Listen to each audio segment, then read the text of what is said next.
Welcome to the success classes Bijnor. Dear students, आज हम फिर से एक बहुत इंपॉर्टेंट वीडियो डिस्कस करने वाले हैं। बहुत इंपॉर्टेंट टॉपिक यहाँ पर डिस्कस करेंगे।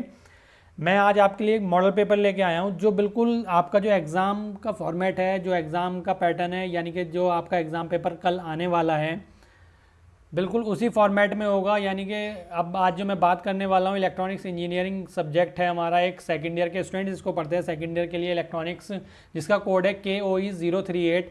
आज मैं उसका मॉडल पेपर डिस्कस करने वाला हूँ। बिल्कुल सेम एज आपके एग्ज़ाम पेपर, यानी कि एग्ज़ाम पेपर की तरह होगा। बिल्कुल फॉर्मेट वही है, पैटर्न वही है, क्वेश्चंस भी वही मिलेंगे आपको एग्ज़ाम में। जब आप एग्ज़ाम हॉल में जाएंगे, एग्ज़ाम पेपर अपना देखेंगे तो देखकर आपको एकदम याद आएगा कि बिल्कुल ये तो हूबहू सर के मॉडल पेपर की तरह है। ठीक है स्टूडेंट्स, इससे पहले मैंने अभी फर्स्ट ईयर के लिए दिया था इलेक्ट्रॉनिक्स का मॉडल पेपर। अगर आपको विश्वास नहीं होता तो आप वो मॉडल पेपर एक बार देखिएगा। और मैंने फिर उसके बाद पेपर भी डिस्कस किया। ये दोनों वीडियो मैंने अपलोड किए हैं। जो है उनका फर्स्ट ईयर में पेपर आया इलेक्ट्रॉनिक्स का, हूबहू बिल्कुल मॉडल पेपर की कॉपी आ गया है। मतलब बहुत सारे क्वेश्चंस वहाँ से आए हैं। अगर कोई स्टूडेंट, अगर मैंने उसमें एनालाइज भी किया है पेपर को, अगर स्टूडेंट्स ने केवल एक मॉडल पेपर ही मेरा देख लिया है तो वो भी 70 मार्क्स का उनका पेपर था। उसमें से 64 मार्क्स का बहुत ईजिली एक ही वीडियो से अटैम्प्ट कर पाया होगा। लेकिन मैंने लास्ट में जो है 3 वीडियोस दिए हैं, इंपॉर्टेंट वीडियोस आपके लिए भी दिए हैं, सेकंड ईयर के लिए भी और फर्स्ट ईयर के लिए भी दी थी। सेकंड ईयर के लिए भी मैंने दिए, 2 मार्क्स वाली वीडियो दी है, उसको जरूर देखेंगे। 10 मार्क्स वाली वीडियो दी है, उसको ज़रूर देखेंगे। और ये मॉडल पेपर, ये तीनों वीडियो तो एटलीस्ट लास्ट में ज़रूर एक बार एग्जाम में जाने से पहले ज़रूर देख के जाएंगे। बहुत ज़्यादा हेल्प मिलेगी इससे। बहुत ज़्यादा आपको लगेगा कि पेपर में जब बैठेंगे तो पेपर में जो क्वेश्चंस देख रहे होंगे तो आपको लगेगा कि सारे क्वेश्चंस हमारे पड़े हुए हैं। ठीक है स्टूडेंट्स, चलिए तो मैं स्टार्ट करता हूँ आज का मॉडल पेपर। चैनल पर नए हैं तो चैनल को सब्सक्राइब कर लें, दोस्तों को ज़्यादा से ज़्यादा शेयर करें अपने, ताकि ज़्यादा से ज़्यादा आपके फ्रेंड्स इस वीडियो का फ़ायदा ले पाएँ।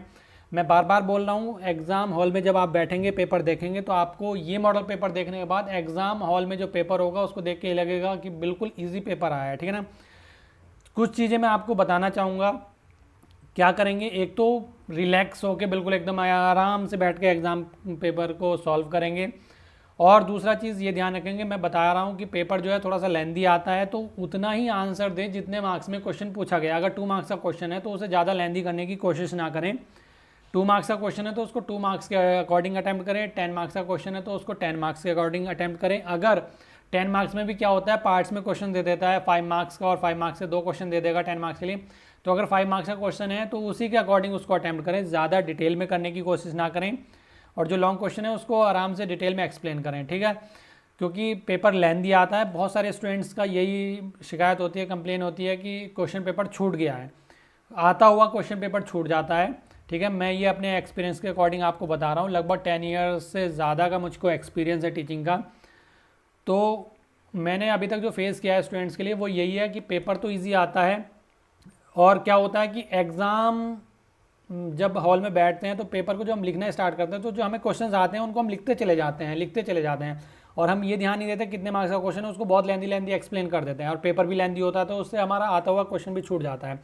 तो क्वेश्चन को बहुत हिसाब से, बिल्कुल जितने मार्क्स का पूछा गया उसी के हिसाब से उसको अटैम्प्ट करेंगे। ठीक है, मैं ज़्यादा टाइम नहीं लूँगा, मैं पेपर स्टार्ट कर रहा हूँ क्योंकि लास्ट टाइम में आपका पेपर है अब 25 को। तो चलिए मैं स्टार्ट करता हूँ। 1 से 1.5 घंटे की वीडियो होगी, जहाँ ध्यान से सुनेंगे, पूरे वीडियो को लास्ट तक देखेंगे। ठीक है, वीडियो पसंद आए तो लास्ट में लाइक ज़रूर करेंगे, अपने दोस्तों को शेयर जरूर करेंगे। चलिए मैं स्टार्ट करूँ। देखो ये पेपर का फॉर्मेट बिल्कुल उसी तरह से मैं लेके आया हूँ। यहाँ पर मैंने पेपर ID मेंशन कर दिया 00, इस तरह से ID होगी। प्रिंटेड पेपर्स होते हैं, कोड होगा आपका KOE038।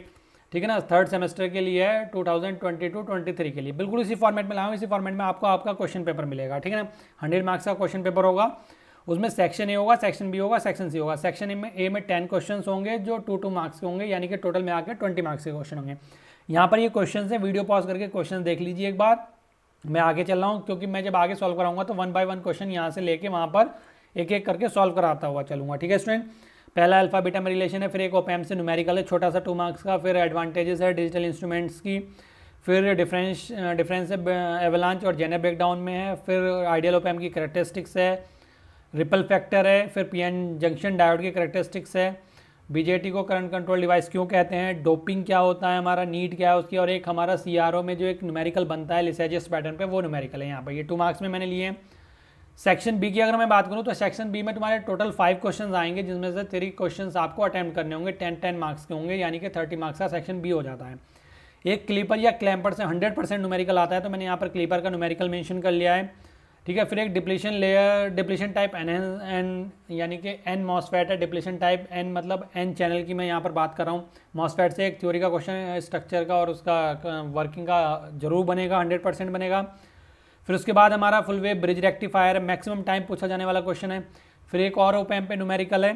फिर उसके बाद डिजिटल वोल्ट मीटर है यहाँ पर, ठीक है, 5th यूनिट का। चलिए नेक्स्ट सेक्शन सी की बात करूँ तो सेक्शन सी में question number 3rd, 4th, 5th and 6th and 7 ये 5 क्वेश्चन होंगे। 5 में 2-2 क्वेश्चन होंगे, 2 में से एक क्वेश्चन अटैम्प्ट करना है और एक क्वेश्चन वो 10-10 मार्क्स का होगा, ठीक है। तो जो 3rd हमारा क्वेश्चन है उसमें जो पहला क्वेश्चन है वो डिजिटल मल्टीमीटर का है, उसका ब्लॉक डायग्राम एक्सप्लेन करना है ड्रॉ करके। अगला जो क्वेश्चन है वो CRO का है, ठीक है ना, CRO का जनरल ब्लॉक डायग्राम एक्सप्लेन करना है डिटेल में। फिर उसके बाद जो 4th क्वेश्चन है उसमें क्या है हमारा ऑपरेटिंग पॉइंट और स्टेबिलिटी फैक्टर के लिए हमें एक्सप्रेशन ड्राइव करना है, यानी कि कलेक्टर टू बेस बायसिंग का यहाँ पर हमें डेरिवेशन प्रूफ करना है। एक मैं बता दे रहा हूँ, बायसिंग से एक क्वेश्चन 100% बनेगा। 5 टाइप की बायसिंग मैंने पढ़ा रखी है वीडियोज़ में, ठीक है स्टूडेंट्स। मैं जो प्लेलिस्ट है उसकी नीचे डिस्क्रिप्शन में प्रोवाइड करा दूंगा, पूरी प्लेलिस्ट जितना मैंने पढ़ाया पूरा डिटेल में सिलेबस आपको कवर कराया है उसकी प्लेलिस्ट में नीचे डिस्क्रिप्शन में प्रोवाइड करा दूंगा, ठीक है ना। PDF भी मैंने प्रोवाइड करा दिया टेलीग्राम चैनल पे, अपने टेलीग्राम चैनल का लिंक भी मैं नीचे डिस्क्रिप्शन में प्रोवाइड करा दूंगा, वहाँ से आप टेलीग्राम चैनल को भी ज्वाइन कर सकते हैं, ठीक है ना। उसके बाद नेक्स्ट क्वेश्चन है आपका DSO का ब्लॉक डायग्राम है, ठीक। 5th क्वेश्चन है हमारा। 5th क्वेश्चन में जो फर्स्ट पार्ट है हमारा वो इंटीग्रेटर और डिफरेंशिएटर, मैंने दोनों ले लिए हैं क्योंकि दोनों में से एक अक्सर पूछा जाता है एग्जाम में, तो मैं यहाँ पर दोनों डेरिवेशन आपको करा रहा हूँ, एग्जाम में एक जरूर पूछा जाएगा, ठीक है। फिर उसके बाद एक यहाँ पर मैंने जो सेक्शन B है उसमें 2 न्यूमेरिकल्स ले लिए हैं, एक हमारा ओपैम्प, दोनों ओपैम्प पे ही न्यूमेरिकल हैं, ठीक है। ये हमारा ओपैम्प की जो कैरेक्टरिस्टिक्स है CMRR उस पर बेस्ड है और ये हमारा समिंग एम्पलीफायर पर बेस्ड है। तो समिंग एम्पलीफायर, इंटीग्रेटर और डिफरेंशिएटर तीनों में से 1 से 2 क्वेश्चन जरूर पूछे जाएंगे 100%। ये वाला जो क्वेश्चन मैंने आपके लिए लिया है ये मैंने फर्स्ट ईयर के मॉडल पेपर में भी लिया था सेम क्वेश्चन, और सेम क्वेश्चन एग्जाम पेपर में भी आ गया है, ठीक है ना। बस वैल्यूज चेंज है, वरना बिल्कुल सर्किट जो है बिल्कुल एज इट इज सेम है, बस कैलकुलेशन डिफरेंट थी आपकी, लेकिन करना उसी पैटर्न पे था जिस पैटर्न पे मैंने यहाँ पर समझाया, ठीक है ना। फिर उसके बाद मैं बात करता हूँ 6th क्वेश्चन की। इसमें क्या है, पहला है ट्रांजिशन एंड डिफ्यूजन कैपेसिटेंस हम डिस्कस करेंगे। फिर उसके बाद NPN बाइपोलर जंक्शन ट्रांजिस्टर की कंस्ट्रक्शन एंड वर्किंग के बारे में हम बात करेंगे और कॉमन एमीटर में उसकी कैरेक्टरिस्टिक्स की हम बात करेंगे यहाँ पर, ठीक है ना। नेक्स्ट जो लास्ट हमारा क्वेश्चन आता है वो क्या है हमारा टनल डायोड और LED को एक्सप्लेन हम यहाँ पर करने वाले हैं, और नेक्स्ट जो है CMRR और स्लीव रेट को यहाँ पर हम एक्सप्लेन करने वाले हैं, ठीक है ना। तो चलिए 1 बाय 1 में एक क्वेश्चन डिस्कस करता हूँ, ध्यान से सुनते चलेंगे, समझते चलेंगे, ठीक है ना। यहीं पर समझते चलेंगे क्योंकि अब इतना टाइम नहीं है कि मैं इसकी PDF प्रोवाइड नहीं कराऊंगा, यहीं पर वीडियो में ध्यान से सुनेंगे, ठीक है ना। इतना टाइम नहीं है कि अब PDF भी मैं तुम्हें दूँ और उसको फिर तुम उसको पढ़ो या इस तरह से जो भी है, ठीक है। यहीं पर ध्यान से सुनना है और वीडियो पसंद आए तो लास्ट में लाइक जरूर करना है और कमेंट करके जरूर बताना है वीडियो कैसा लगा, ठीक है ना। चलिए सबसे पहले बात कर लेते हैं हम सेक्शन A के पहला क्वेश्चन। मैंने यहाँ पर देखो क्वेश्चन जैसे यहाँ पर ये इस तरह से मेंशन किए हैं ना, वैसे ही मैंने आगे क्वेश्चन हर स्लाइड पे ले लिए हैं। 1 बाय 1 क्वेश्चन हम यहाँ पर डिस्कस करने वाले हैं। तो सबसे पहला जो क्वेश्चन बनता है आपका वो हमारा क्या है, drive the relation between alpha and beta. बहुत इंपॉर्टेंट क्वेश्चन है, वेरी इंपॉर्टेंट, मैं इसको बोलूँगा, बहुत बार रिपीट होता है, मैक्सिमम टाइम पूछा जाने वाला क्वेश्चन है ये, ठीक है ना। अल्फा और बीटा हम जानते हैं कि ये करंट गेन होते हैं। अल्फा हमारा कॉमन बेस यानी कि ट्रांजिस्टर के जो करंट गेन होते हैं, कॉमन बेस में अगर हम बात करें तो उसको हम अल्फा से डिनोट करते हैं, और कॉमन एमीटर में अगर हम बात करें तो उसको बीटा से डिनोट करते हैं, ठीक है ना।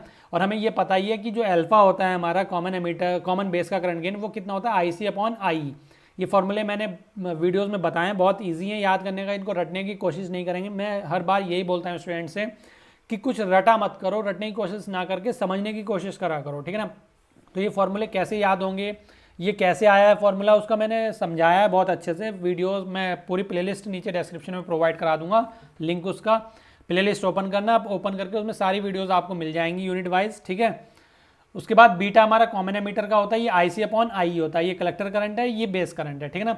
अब हमारी एक ट्रांजिस्टर की करंट इक्वेशन, मतलब जो करंट है उसकी एक इक्वेशन होती है जो होती है I = IB + IC। Ammeter current = होता है base current plus collector current, ठीक है ना। अब हम क्या करते हैं, इस इक्वेशन को अगर हम IC से डिवाइड कर दें पूरी इक्वेशन को, तो हमारी ये इक्वेशन बनेगी IE/IC हो गया, और ये IB + IC ये हमारा IC हो गया। अब जब हम इसको तो हमने एज इट इज लिख लिया, इसको हम सेपरेट कर लेंगे तो IB/IC यहाँ पर हो गया है, और प्लस IC/IC कितना हो जाएगा हमारा 1 हो जाएगा, ठीक है ना स्टूडेंट। तो अब हमारी ये इक्वेशन बन गया। अगर हम इस इक्वेशन में यहाँ पर ये देखें IE/IC है, लेकिन अल्फा क्या था हमारा IC/I है, तो हम इस IE/IC की जगह पर 1/α यूज़ कर सकते हैं, तो हमने 1/α यहाँ पर पुट कर दिया। फिर IB/IC यहाँ पर बनना है, यहाँ पर क्या है IC/IB है, तो यानी कि इस आई बी अपॉन आई सी की जगह पर हम 1 अपॉन बीटा पुट कर सकते हैं, तो हमने यहाँ पर 1 अपॉन बीटा पुट कर लिया, ठीक है ना। फिर उसके बाद प्लस यहाँ पर 1 हमारा है, तो हमने 1 एज इट इज ले लिया। अब हमको बस इसको सॉल्व करना है और अल्फा की वैल्यू निकाल लो या बीटा की वैल्यू कैलकुलेट कर लो। तो यहाँ पर 1 अपॉन अल्फा तो एज इट इज, और ये यहाँ पर हमने एलसीएम ले लिया बीटा, तो ये कितना हो गया 1 प्लस बीटा अपॉन बीटा। तो यहाँ से हम क्या करेंगे, सबसे पहले क्रॉस मल्टीप्लाई करा लेंगे। तो अल्फा की 1 से की तो अल्फा हो गया, और बीटा से की तो प्लस अल्फा बीटा हो गया, इक्वल्स टू यहाँ पर बीटा की 1 से की तो बीटा हो गया। अब देखो यहाँ से हम सीधा सीधा क्या कर सकते हैं, यहाँ से हम अल्फा ही अगर कैलकुलेट करने लगे तो यहाँ से हम अल्फा कॉमन ले लेंगे। तो हमने अगर अल्फा कॉमन ले लिया तो यहाँ पर क्या बचेगा 1 प्लस बीटा, ठीक है, इक्वल्स टू कितना हो जाएगा बीटा, और यानी कि अल्फा इक्वल्स टू कितना हो गया बीटा अपॉन 1 प्लस बीटा। चाहे तो आप यहीं पर छोड़ सकते हैं, ठीक है, अल्फा बीटा में हमारा रिलेशन आ गया ये। या दूसरा ये है कि ये तो हमने करके दिखा दिया, अब हमें बीटा की वैल्यू निकालनी है, तो हम ऐसा करेंगे, इसको इधर ले आएंगे या इस टर्म को इधर ले जाएंगे। तो हमारी यहाँ पर टर्म क्या बनेगी, अल्फा इक्वल्स टू बीटा, और ये माइनस का हो जाएगा, इधर ये माइनस होगा, जस्ट 1 सेकेंड, ठीक है ना। तो ये क्या हो जाएगा, माइनस का हो जाएगा यहाँ पर, क्या ये अल्फा बीटा उधर चला गया तो कितना हो गया, अल्फा बीटा हो गया यहाँ पर। क्लियर हो गया यहाँ पे। अब हम क्या करेंगे, यहाँ से हम क्या करेंगे, जस्ट 1 सेकेंड, हाँ, यहाँ पर हम बीटा कॉमन ले लेंगे, हमें बीटा कैलकुलेट करना है, तो हमने बीटा कॉमन लिया यहाँ पे, तो 1 माइनस अल्फा हमारा यहाँ पर हो गया, और यहाँ पर हमारा अल्फा है, तो बीटा हमारा यहाँ से कितना हो गया, अल्फा अपॉन 1 माइनस अल्फा। तो ये बीटा इक्वल्स टू कितना हो गया, अल्फा अपॉन 1 माइनस अल्फा। तो ये दोनों इस तरह से करके दिखा देंगे तो बहुत अच्छा रहेगा, ठीक है ना। क्लियर है, आई होप आपको ये क्वेश्चन क्लियर हो गया होगा। मैं नेक्स्ट क्वेश्चन पे चल रहा हूँ, ठीक है स्टूडेंट्स। कमेंट करके जरूर बताना वीडियो कैसा लगा, और हाँ, केवल इसी मॉडल पेपर के बेसिस पे ये मत करना कि बस ये मॉडल पेपर देके जाओ। मैं आपको सजेस्ट करूँगा कि आप ये 3 वीडियोज़ ज़रूर देखें। आपने अभी तक जो भी लर्न किया है उसके बाद ये 3 वीडियोज़ ज़रूर देखें। ये वाली वीडियो जो मैं बना रहा हूँ मॉडल पेपर वाली, इससे प्रीवियस वीडियो 10 मार्क्स वाली मैंने दी थी इंपॉर्टेंट क्वेश्चंस, और उससे प्रीवियस वीडियो मैंने जो दी थी 2 मार्क्स वाली दी थी, उसमें 2 मार्क्स के इंपॉर्टेंट क्वेश्चन थे। तीनों वीडियो में जितने भी क्वेश्चन हैं उन सारे क्वेश्चन को अच्छे से लर्न करके जाएंगे, और आप एग्जाम हॉल में बिल्कुल रिलैक्स मोड में जाएंगे, टेंशन फ्री होकर जाएंगे। तो आप देखेंगे एग्जाम में जो क्वेश्चन पेपर होगा आपका बहुत सारा पढ़ा हुआ आएगा, बहुत अच्छा आप स्कोर करेंगे इसमें, ठीक है ना स्टूडेंट। बस कंडीशन यही है कि ये तीनों वीडियो जरूर देखनी है, और उससे ज़्यादा अगर प्रीवियस वीडियोस देख लेते हैं टॉपिक वाइज तो और ज़्यादा बेनिफिशियल होगा आपके लिए, बहुत अच्छा स्कोर करेंगे। लेकिन अगर आप इतना टाइम नहीं दे पा रहे हैं, आपने जितना पढ़ा है, तो ये 3 वीडियो जरूर देखेंगे, 2 मार्क्स वाली, 10 मार्क्स वाली और ये, ठीक है ना। वो 2 मार्क्स वाली और 10 मार्क्स वाली वीडियो नीचे जो प्लेलिस्ट है ना उसी में मिल जाएंगी लास्ट में। मैं नीचे प्लेलिस्ट का लिंक जो प्रोवाइड कराऊंगा आपको डिस्क्रिप्शन में, तो उसमें प्लेलिस्ट में आपको सारी वीडियोस मिलेंगी, और लास्ट में 2 मार्क्स और 10 मार्क्स वाली भी मिल जाएगी, ठीक है स्टूडेंट। चलिए बात कर लेते हैं सेकंड क्वेश्चन की। सेकंड क्वेश्चन क्या कह रहा है हमारा, N operational amplifier has a differential gain is 103 and common mode gain is 100. Input voltages are 120 microvolt and 80 microvolt and determine output voltage. तो ये हमारा क्वेश्चन जो है, हमारा ये ओपैम का क्वेश्चन है, ठीक है। इसमें हमें आउटपुट वोल्टेज मेजर करना है, तो इस तरह का क्वेश्चन 2 मार्क्स में बहुत बार रिपीट होता है। तो चलिए मैं इसका आपको सॉल्यूशन बता देता हूँ, ठीक है ना। तो सॉल्यूशन कैसे करेंगे हम, सॉल्यूशन करने के लिए हमें क्या है, देखो हमें सबसे पहले ये पता है कि जो आउटपुट वोल्टेज होता है उसका एक फॉर्मूला होता है, ये मैंने डेरिवेशन में आपको कराया था। क्या होता है, VCM यानी कि कॉमन मोड वोल्टेज, और मल्टीप्लाई में ACM यानी कि कॉमन मोड गेन, प्लस क्या होता है VID यानी कि differential voltage, and multiply with AID, sorry, ठीक है ना। ये क्या होता है हमारा डिफरेंशियल गेन होता है, ठीक है ना, AID।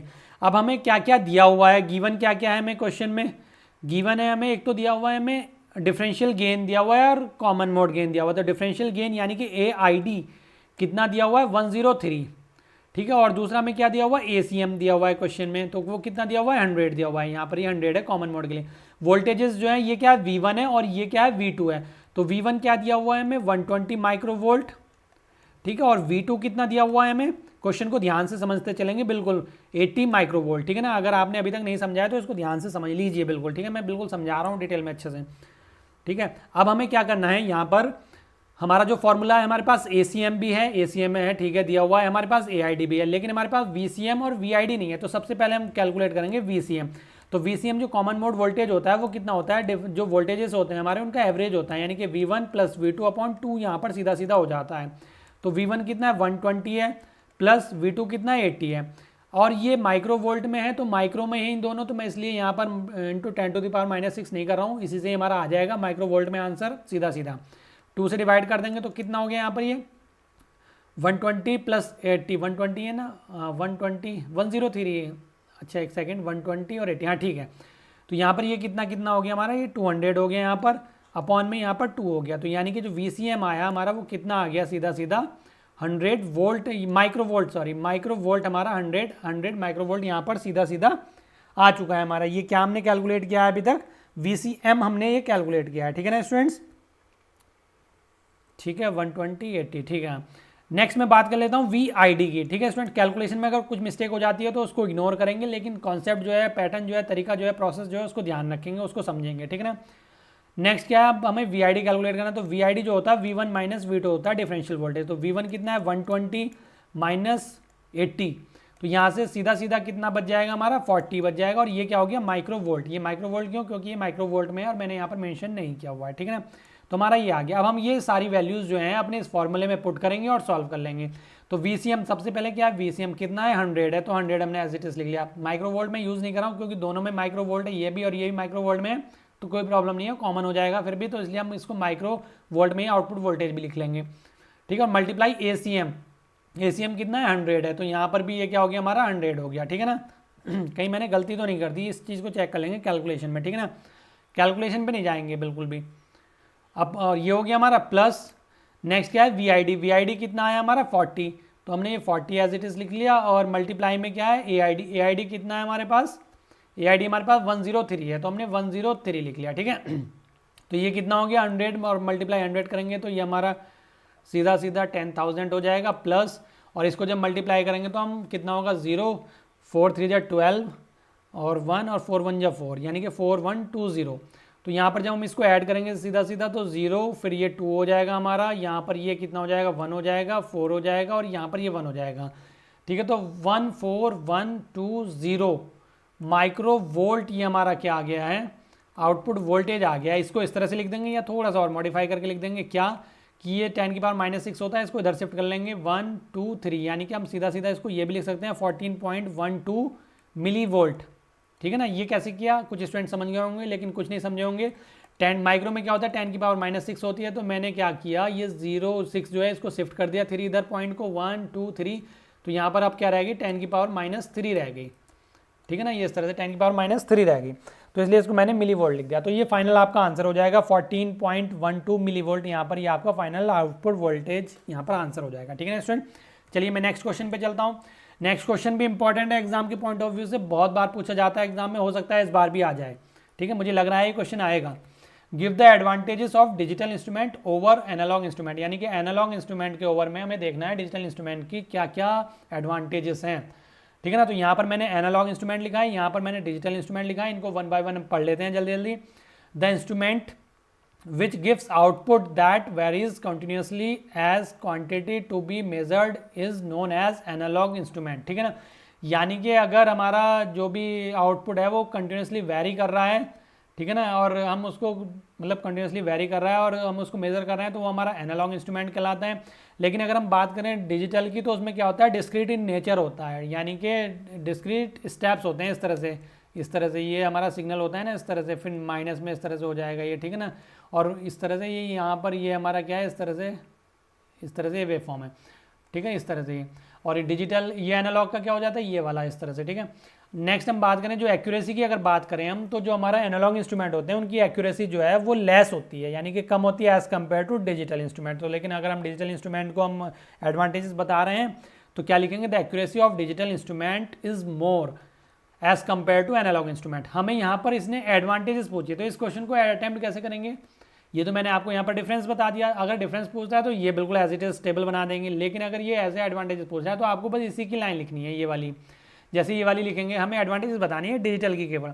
तो क्या लिखेंगे, the accuracy of digital instrument is more than as compare to analogue instrument, ठीक है। फिर अगला क्या लिखेंगे, the digital instrument required less power as compare to analogue instrument. Sensitivity of digital instrument is less as compared to analog instrument. The digital instrument are expensive as compared to analog instrument. तो अगर आप चाहें तो ये वाला point छोड़ देंगे क्योंकि एडवांटेजेस नहीं हो जाती एक तरह से, डिसएडवांटेजेस में हम इसको कंसिडर करेंगे। तो अगर ये क्वेश्चन पूछा एडवांटेजेस तो आपको 2 मार्क्स में पूछेगा, तो 3-4 पॉइंट सफिशिएंट है। एक हमने ये बता दिया लिखने के लिए, एक ही बता दिया, ठीक है ना। ये इसके लिए एडवांटेजेस है। The digital instrument are not easily portable, ठीक है, ये पोर्टेबल नहीं होते, ये इसमें यहाँ पर नॉट नहीं आएगा, ये गलत है। आर इजली पोर्टेबल, ये नॉट पोर्टेबल होते हैं, ठीक है ना, यहाँ पर नॉट लिखेंगे, ठीक है। ये वाला इसका एडवांटेजेस है, the resolution of digital instrument is more, resolution जो है ये मोर होता है डिजिटल इंस्ट्रूमेंट का, ठीक है। चलिए मैं अगले क्वेश्चन पे, मैं ज़्यादा टाइम नहीं लूँगा एक एक क्वेश्चन पे, क्योंकि ऐसे बहुत लंबा वीडियो हो जाएगा और एग्जाम के टाइम पर मैं नहीं चाहता आपका ज़्यादा टाइम वेस्ट हो, ठीक है ना, वीडियो देखने में ही। तो याद भी करना है आपको, तो इसको ध्यान से इन क्वेश्चन को नोट भी करेंगे, याद भी करेंगे अच्छे से, ठीक है। ये बहुत इंपॉर्टेंट क्वेश्चन है, हर बार पूछा जाता है, समझ लीजिए लगभग, और ये फर्स्ट ईयर में भी पूछा जाता है और सेकंड ईयर में भी पूछा जाता है। डिफरेंशिएट इस बार भी आया है फर्स्ट ईयर में, एवलांच एंड जेनर ब्रेकडाउन में क्या डिफरेंस है, ठीक है ना। तो यहाँ पर ये जेनर ब्रेकडाउन जब भी डिफरेंस पूछेगा ना तो टेबल की फॉर्म में एक्सप्लेन करेंगे, ध्यान रखेंगे कोई भी डिफरेंस या कंपेयर कराए तो उसको टेबल की फॉर्म में ही बना के आएंगे एग्जाम में, ठीक है ना। क्या है, this occurs at junction which beings heavily doped have narrow depletion layer, यानी कि जो डिप्लीशन ब्रेकडाउन होता है ये किस डायोड में अकर होता है, जो जिसमें हम हैवी डोपिंग करते हैं, यानी कि जो हैवीली डोप डायोड होते हैं हमारे, तो उसमें ये जेनर ब्रेकडाउन अकर होता है हमारा। और उसमें जिसमें हमें ये पता ही है कि जिसमें हम हैवी डोपिंग करते हैं जिन डायोड में, उनकी डिप्लीशन लेयर की जो विड्थ है वो क्या हो जाती है, नैरो हो जाती है। सेम अगर हम बात करें एवलांच की, तो ये जो है ये लाइटली डोप डायोड में अगर होता है, और जब लाइटली डोप होंगे डायोड तो उनकी डिप्लीशन लेयर की जो विड्थ होगी वो क्या होगी, वाइड होगी, ठीक है ना, क्लियर। अब इसमें क्या है कि जो डिप्लीशन लेयर होती है, जो हमारी डिप्लीशन लेयर होती है और नैरो डिप्लीशन लेयर, उसमें क्या होता है, वेरी स्ट्रॉन्ग इलेक्ट्रिक फील्ड जो है वो क्या हो जाता है, जनरेट हो जाता है, जिसकी वजह से ब्रेकडाउन होता है, लेकिन वो स्ट्रॉन्ग फील्ड इसमें जनरेट नहीं होता, ठीक है, एवलांच में। तो ये मैंने यहाँ पर 2 पॉइंट लिए हैं 2 मार्क्स के हिसाब से, ठीक है। और भी आप लिख सकते हैं, जैसे जेनर ब्रेकडाउन जो है वो हमारा लेस देन और इक्वल्स टू 6 वोल्ट, यानी कि 6 वोल्ट या उससे लेस देन वोल्टेज पर ही हो जाता है। ये हमारा ग्रेटर देन 6 वोल्टेज, यानी कि एक 6 को एक हमने बॉर्डर लाइन मान लिया, तो यानी कि 6 वोल्ट से ग्रेटर देन वोल्टेज पे हमारा क्या है, एवलांच ब्रेकडाउन अकर होता है, ठीक है ना। तो इस तरह से और 1-2 पॉइंट लिख सकते हैं, अदरवाइज 2 या 3 पॉइंट सफिशिएंट है 2 मार्क्स में। नेक्स्ट मैं बात कर लेता हूँ list of characteristics, list the characteristics of an ideal op-amp, ठीक है ना। तो आइडियल ओपैम्प की कैरेक्टरिस्टिक्स ही एग्जाम में पूछी जाती है, इसलिए मैंने यहाँ पर प्रैक्टिकल ओपैम्प की कैरेक्टरिस्टिक्स, मतलब प्रैक्टिकल कैरेक्टरिस्टिक्स नहीं मेंशन की है, क्योंकि एग्जाम में आइडियल ही पूछी जाती है। अब आपको करना क्या है, टेबल बनानी है। तो सिंबल्स अगर आप नहीं भी बनाएंगे तो इनको स्किप कर सकते हैं, ठीक है ना। मैं एग्जाम के अब जल्द से जल्द याद करने के लिए बता रहा हूँ आपको। और एक अगर आप ये ऑफसेट वोल्टेज वाला पार्ट छोड़ दें, ठीक है ना, ये वाला पार्ट छोड़ दें, तो आपको ये 7 पॉइंट जो है ये याद रखने। एक तो ओपन लूप वोल्टेज गेन, यानी कि वोल्टेज गेन सीधा सीधा लिख सकते हैं, input impedance, output impedance, bandwidth, CMRR, स्लू rate and power supply rejection ratio, यानी कि PSRR बोल देते हैं, और CMRR होता है हमारा common mode rejection ratio, clear. तो हम अगर देखें तो इसमें जो एक तो ये PSRR है और जो हमारा आउटपुट इंपीडेंस है, ये दोनों हमारे 0 होंगे, अदरवाइज बाकी सारे क्या होंगे, हमारे इनफाइनाइट होंगे, ठीक है ना, ये सब क्या होंगे, इनफाइनाइट होंगे, ठीक है। तो ये तो आपको बहुत अच्छे से याद हो ही गई होगी कैरेक्टरिस्टिक्स हमारे आइडियल ओपैम्प की, ठीक है। मैं क्लास में जब भी पढ़ाता हूँ तो क्लास में भी मैंने अच्छे से आपको लर्न कराई दी थी ये। चलिए मैं बात कर लेता हूँ नेक्स्ट क्वेश्चन की, what is ripple factor, what is the value of ripple factor for half wave and full wave, इनकी रिपल फैक्टर की वैल्यूज़ क्या क्या हैं, ठीक है। तो सबसे पहले अगर मैं बात करूँ रिपल फैक्टर क्या होता है, तो रिपल फैक्टर को सीधा सीधा अगर हम डिफाइन करें तो ये एक रेशियो होता है बिटवीन किस किस के बीच में रेशियो होता है, RMS value of AC voltage, जो अब हमारा रेक्टिफायर है तो AC वोल्टेज तो इनपुट साइड होती है, तो यहाँ पर लिख भी दिया है on the input side, and the DC voltage, यानी कि ऑन द आउटपुट साइड, यानी आउटपुट पर क्या होती है, DC होती है। एक्चुअल में प्योर DC नहीं होती है, वो हमारी पल्सेटिंग DC होती है, लेकिन उसी के लिए हम रिपल फैक्टर कैलकुलेट करते हैं। तो रिपल फैक्टर एक्चुअल में होता क्या है, रिपल फैक्टर प्योरिटी बताता है हमारे आउटपुट की, जो रेक्टिफायर है उसके आउटपुट की प्योरिटी बताता है, यानी कि कितना प्योर है। अब प्योर किस सेंस में कह रहे हैं हम, कितना DC की फॉर्म में है, ठीक है ना, क्लियर। अब अगर मैं इसकी बात करूं कि हाफ वेव रेक्टिफायर के लिए, तो ये वैल्यूज़ हैं, ये वैल्यूज़ ही लर्न कर लेंगे केवल, ठीक है, इनका डेरिवेशन करने की जरूरत नहीं है। हाफ वेव रेक्टिफायर का अगर मैं देखूं तो कितना होता है, 1.21 होता है, फुल वेव सेंटर टैप का 0.48 और ब्रिज रेक्टिफायर का भी 0.48। रिपल फैक्टर जितना कम होगा उतना ही हमारा सिग्नल प्योर फॉर्म में होगा, प्योर इन नेचर होगा, यानी कि प्योर किस फॉर्म में हम बोल रहे हैं, DC की फॉर्म में उतना ज़्यादा होगा, ठीक है ना, क्लियर। अब नेक्स्ट मैं बात कर लेता हूँ अगले क्वेश्चन की, ड्रॉ द VI करेक्टरिस्टिक या draw the forward and reverse characteristics of PN junction diode. ये क्वेश्चन भी आया है एग्जाम में और ये भी बहुत बार रिपीट होता है, ये भी यूनिवर्सिटी का फेवरेट क्वेश्चन है, बहुत बार पूछा जाता है। कुछ नहीं करना, अगर ड्रॉ करने के लिए दिया है ना ड्रॉ, तो केवल बस ड्रॉ ही करेंगे, एक्सप्लेन करने मत लग जाना। 2 मार्क्स में ड्रॉ करने के लिए देगा, अगर लॉन्ग क्वेश्चन में देगा एक्सप्लेन करने के लिए बोलेगा तो एक्सप्लेन करना है। तो एक्सप्लेन में जैसे हमने बायसिंग पढ़ रखी है, फॉरवर्ड बायसिंग और रिवर्स बायसिंग, जैसे जैसे उसमें होना है वैसे वैसे इसमें बता देना है, ठीक है ना। तो ये फॉरवर्ड कैरेक्टरिस्टिक्स में हम क्या करेंगे, यहाँ पर हमने ये एक्स एक्सिस हो गई हमारी, ये वाई एक्सिस हो गई, ठीक है। एक्स एक्सिस में हमारे या अब इसमें 4 क्वाड्रेंट्स हो गए, first, second, third and fourth. तो फर्स्ट में हम फॉरवर्ड बायसिंग की करैक्टरिस्टिक्स दिखाते हैं और थर्ड में हम रिवर्स बायसिंग की करैक्टरिस्टिक्स दिखाते हैं। यहाँ पर पॉजिटिव वी यानी कि फॉरवर्ड वोल्टेज है, ये पॉजिटिव आई यानी कि फॉरवर्ड करंट है, ये नेगेटिव वी यानी कि रिवर्स वोल्टेज है और ये नेगेटिव आई यानी कि रिवर्स करंट है हमारी। क्लियर। यहाँ से ये एक वेव फॉर्म हमने दिखाई है, यहाँ पर हम दो वेव फॉर्म इसी तरह से थोड़ा सा आगे करके दिखा सकते हैं। जो आगे वाली दिखाएंगे उसके लिए हम सिलिकॉन के लिए नी वोल्टेज दे देंगे, वो सिलिकॉन के लिए हो जाएगी 0.7। जो पहले दिखाएंगे उसके लिए अब 0.3 हो जाएगा जर्मीनियम के लिए। तो यानी कि पहली वेव फॉर्म जर्मीनियम के लिए हो जाएगी, दूसरी वेव फॉर्म हमारी सिलिकॉन के लिए हो जाएगी। नी वोल्टेज जो होता है सिलिकॉन का 0.7 और जर्मीनियम के लिए 0.3, ठीक है ना। इसको हम कट इन वोल्टेज भी बोल देते हैं।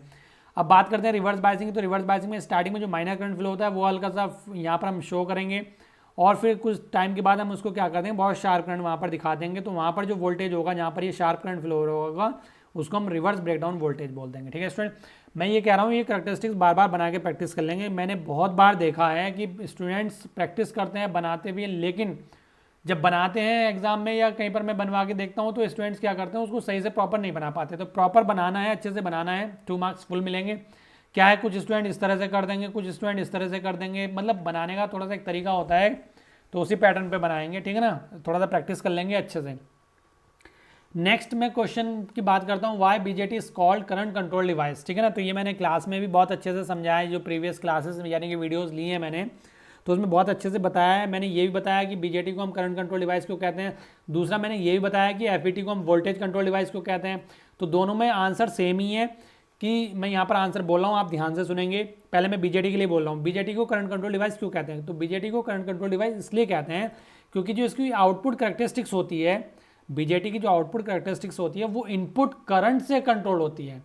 यानी कि जो बीजेटी की इनपुट करंट होती है ना, उस करंट से कंट्रोल होती है बीजेटी की आउटपुट करैक्टरिस्टिक्स। क्लियर होगी बात। तो इसलिए हम इसको करंट कंट्रोल डिवाइस बोल देते हैं। अगर ये क्वेश्चन सेम एफईटी के लिए आ जाता कि why FET is called voltage control device, वो वोल्टेज कंट्रोल डिवाइस होता, तो वो वोल्टेज कंट्रोल डिवाइस क्यों बोलते हैं हम, क्योंकि जो उसकी आउटपुट करैक्टरिस्टिक्स है वो इनपुट वोल्टेज से कंट्रोल होती है एफईटी में। तो एफईटी में इसलिए हम उसको वोल्टेज कंट्रोल डिवाइस बोल देते हैं। ठीक है ना स्टूडेंट्स, क्लियर है। चलिए नेक्स्ट मैं बात कर लेता हूँ, what is doping and what is the need of doping. Doping क्या होता है और उसकी नीड क्या है। तो डोपिंग भी मैं बहुत बार बता चुका हूँ, बहुत जनरल क्वेश्चन हो गया है अब ये बताते हुए। अगर कोई स्टूडेंट अगर मेरे से पहले से जुड़ा हुआ होगा तो वो देख रहा होगा ये क्वेश्चन मैं बार बार रिपीट करता हूँ, और जिस क्वेश्चन को मैं बार बार रिपीट कर रहा हूँ वो क्वेश्चन बार बार एग्जाम में आने के चांसेस उसके उतने ही ज़्यादा बढ़ जाते हैं। ठीक है ना, क्लियर। तो डोपिंग की मैं अगर मैं बात करूँ तो डोपिंग क्या है एक्चुअल में, कि जो हमारा इंट्रेंसिक, जो हमारे प्योर सेमीकंडक्टर मटेरियल्स होते हैं जिनको हम इंट्रेंसिक सेमीकंडक्टर मटेरियल भी बोलते हैं, तो उन प्योर सेमीकंडक्टर में जब हम इम्प्योरिटी ऐड कराते हैं तो वो उनकी जो कंडक्टिविटी है उनकी कंडक्टिविटी चेंज हो जाती है। और जब चेंज हो जाती है तो उनको हम क्या बोल देते हैं, फिर एक्सट्रिंसिक सेमीकंडक्टर मटेरियल बोल देते हैं, जो इम्प्योर होते हैं यानी कि प्योर इन फॉर्म नहीं होते हैं। तो जब कंडक्टिविटी चेंज हो रही है तो यानी कि जो हमने इसमें कैसे चेंज करी, इम्प्योरिटी ऐड करा के, तो जो हमने इम्प्योरिटी ऐड कराई है वो जो ऐड कराने का प्रोसेस है इम्प्योरिटी को, वही हमारा क्या कहलाता है, डोपिंग कहलाता है। ठीक है ना, तो यहाँ पर लिखा हुआ भी है, when an impurity is added to an intrinsic semiconductor its conductivity changes. This process of adding impurity to a semiconductor is called doping. Clear. और इसकी हमें नीड क्या है, तो कंडक्टिविटी इंक्रीज कराने के लिए, टू इंक्रीज द कंडक्टिविटी, तो कंडक्टिविटी को इंक्रीज कराने के लिए सेमीकंडक्टर की हम क्या करते हैं, डोपिंग करते हैं। क्लियर है ना स्टूडेंट। चलिए नेक्स्ट एंड लास्ट क्वेश्चन है इस सेक्शन का, सेक्शन ए का लास्ट क्वेश्चन है लिसाजियस पैटर्न पर। बहुत फेवरेट क्वेश्चन है ये। ठीक है ना, जब ये वाली यूनिट ऐड हो जाती है तो ये क्वेश्चन अक्सर बन जाता है। ठीक है ना, लिसाजियस पैटर्न पे न्यूमेरिकल 2 मार्क्स में। कभी कभी ये क्या करते हैं, सिलेबस में से ये यूनिट हटा देते हैं, कभी कभी लगा देते हैं। वो इंस्ट्रूमेंट वाली जो लास्ट यूनिट है CRO voltmeter, digital voltmeter, digital multimeter, तो उसमें CRO में से एक ये न्यूमेरिकल फेवरेट न्यूमेरिकल बनता है एग्जामिनर का। क्या है, बहुत ईजी न्यूमेरिकल है, कुछ नहीं है इस न्यूमेरिकल में। क्या है, सिंपल सा न्यूमेरिकल है, बच्चे छोड़ देते हैं इसको, पढ़ के नहीं जा सकते। लिसाजियस पैटर्न का जो न्यूमेरिकल बनता है क्या है, a Lissajous pattern on an oscilloscope is stationery.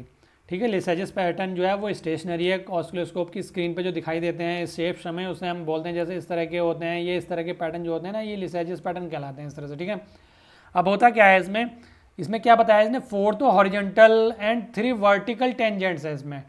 4 horizontal यानी कि इस तरह से है कि जैसे इस तरह से एक एक्सिस हमने ये बना ली और एक एक्सिस हमने ये बना ली, तो इस पर कितनी जगह पर टच हो रहा है, ये टेंजेंट टच हो रही है इसकी, तो हमारे ये हो जाते हैं वर्टिकल टेंजेंट। इस तरह से कितने टच हो रहे हैं तो वो हो जाते हैं हॉरिजॉन्टल टेंजेंट। इस तरह से हॉरिजॉन्टल और वर्टिकल टेंजेंट्स हमारे होते हैं, काउंट होते हैं। ठीक है ना, तो कभी कभी इमेज भी दे देता है तो हमें काउंट करने पड़ते हैं। लेकिन कभी ज़्यादातर वो इमेज नहीं देता, डायरेक्ट वैल्यू दे देता है, ठीक है। तो इसमें वर्टिकल टेंजेंट दे रखे हैं और हॉरिजेंटल। वर्टिकल टेंजेंट को मैं VT से डिनोट कर लेता हूँ, तो वर्टिकल टेंजेंट कितने हैं 3 है, और हॉरिजेंटल को ST से डिनोट कर लेता हूँ, ST यानी कि हॉरिजेंटल टेंजेंट कितने हैं 4 हैं। आगे क्या कह रहा है, हॉरिजेंटल फ्रीक्वेंसी यानी कि HF कितना दे रखा है, हॉरिजेंटल फ्रीक्वेंसी 50 हर्ट्ज दे रखी है, ठीक है ना। और उसके बाद वर्टिकल फ्रीक्वेंसी जो है वो हमें कैलकुलेट करनी है। तो इस क्वेश्चन में ऐसे ही देता है, VF हमें क्या करना है, कैलकुलेट करना है। तो ये 4 चीज़ें होती हैं इसमें से कोई सी 3 चीज़ें दे देगा और एक चीज़ कैलकुलेट करवाएगा। बहुत सिंपल सा फॉर्मूला इसका बनता है हमारा, इस फॉर्मूले को याद कर लेंगे अच्छे से, यानी कि FV/FH, यानी कि इसका मतलब समझ ही रहे हैं कि vertical frequency upon horizontal frequency equal होता है, किसके इक्वल होता है, vertical tangent upon horizontal tangent, ठीक है। बस इतना सिंपल सा याद रखेंगे formula, vertical frequency upon horizontal frequency equals to vertical tangent upon horizontal tangent, या TV या TH लिख सकते हैं इनको, ठीक है ना। ये डिनोट किसी भी तरीके से कर लीजिए आप, बस फुल नेम लिखेंगे तो ज़्यादा बेटर रहेगा। Vertical frequency upon horizontal frequency equals to vertical tangent upon horizontal tangent. तो वर्टिकल फ्रीक्वेंसी निकालनी है इस क्वेश्चन में, वर्टिकल फ्रीक्वेंसी कैलकुलेट करवा रहा है, यानी मैंने यहाँ पर VF लिख दिया है, ये VFV है, ठीक है ना। तो अब इसको हम इधर लेके जाएंगे तो मल्टीप्लाई में चला जाएगा, तो VT/HT vertical tangent upon horizontal tangent multiply FH यानी कि हॉरिजेंटल फ्रीक्वेंसी। तो अब इनकी वैल्यू पुट करेंगे, VT कितना है 3 है, अपॉन HT कितना है 4 है, और मल्टीप्लाई करेंगे FH, यहाँ पर मैंने FH लिख दिया, ये HF लिख रखा है यहाँ पर, ये FH कर लीजिए इस तरह से, ठीक है ना। कैसे भी कर लीजिए डिनोट, उससे कुछ मतलब नहीं है, फुल नेम लिखेंगे ज़्यादा बेटर है। और FH कितना है 50 हर्ट्ज है, तो सीधा सीधा यहाँ पर हमने 50 लिख लिया, ठीक है ना। इनकी मल्टीप्लाई कर लिया हमने, कितना हो गया 3 5 से 15 हो गया, 150 अपॉन 4 हो गया। इसको सिंपल डिवाइड कर लेंगे, 4 3 जा 12, 13 14 15, 3 बचा यहाँ पर, 4 7 जा 28,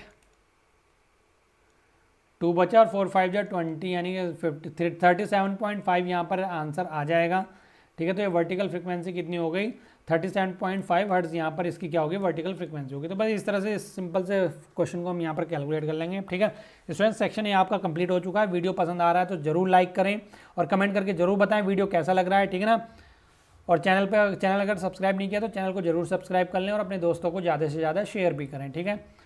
चलिए आगे बात कर लेता हूँ मैं सेक्शन बी की। अब सेक्शन बी का पहला क्वेश्चन है, what do you mean by clipper. Clipper को सिंपल यहाँ पर पहले डिफाइन करेंगे, ठीक है ना। क्लिपर क्या होता है, यानी कि clipper is a circuit which we use to reshape our input wave form, यानी कि जो हमारी इनपुट वेव फॉर्म होती है उसको रीशेप करने के लिए हम क्या करते हैं, क्लिपर सर्किट यूज़ करते हैं।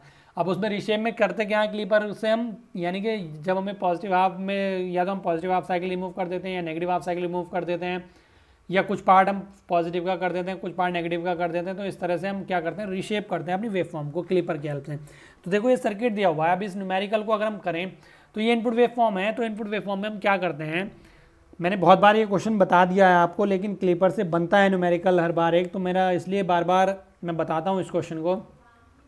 यहाँ पर इस रेसिस्टेंस का कोई रोल नहीं है, सीधा सीधा देखो क्या करेंगे। सबसे पहले करने का तरीका जो है एग्जाम में पूरा, अगर लॉन्ग क्वेश्चन में आ रहा है, जैसे यहाँ पर 10 मार्क्स में एक क्वेश्चन पूछा गया है, उसमें क्लिपर को डिफाइन करवाया, फिर उसके बाद न्यूमेरिकल, तो अच्छे से इसको एक्सप्लेन करेंगे पूरा, स्टेप 1 स्टेप 2 करके लिखेंगे। जैसे स्टेप 1 की अगर मैं बात करूँ, स्टेप 1 तो हम क्या करेंगे, during the positive half cycle, during the positive half cycle,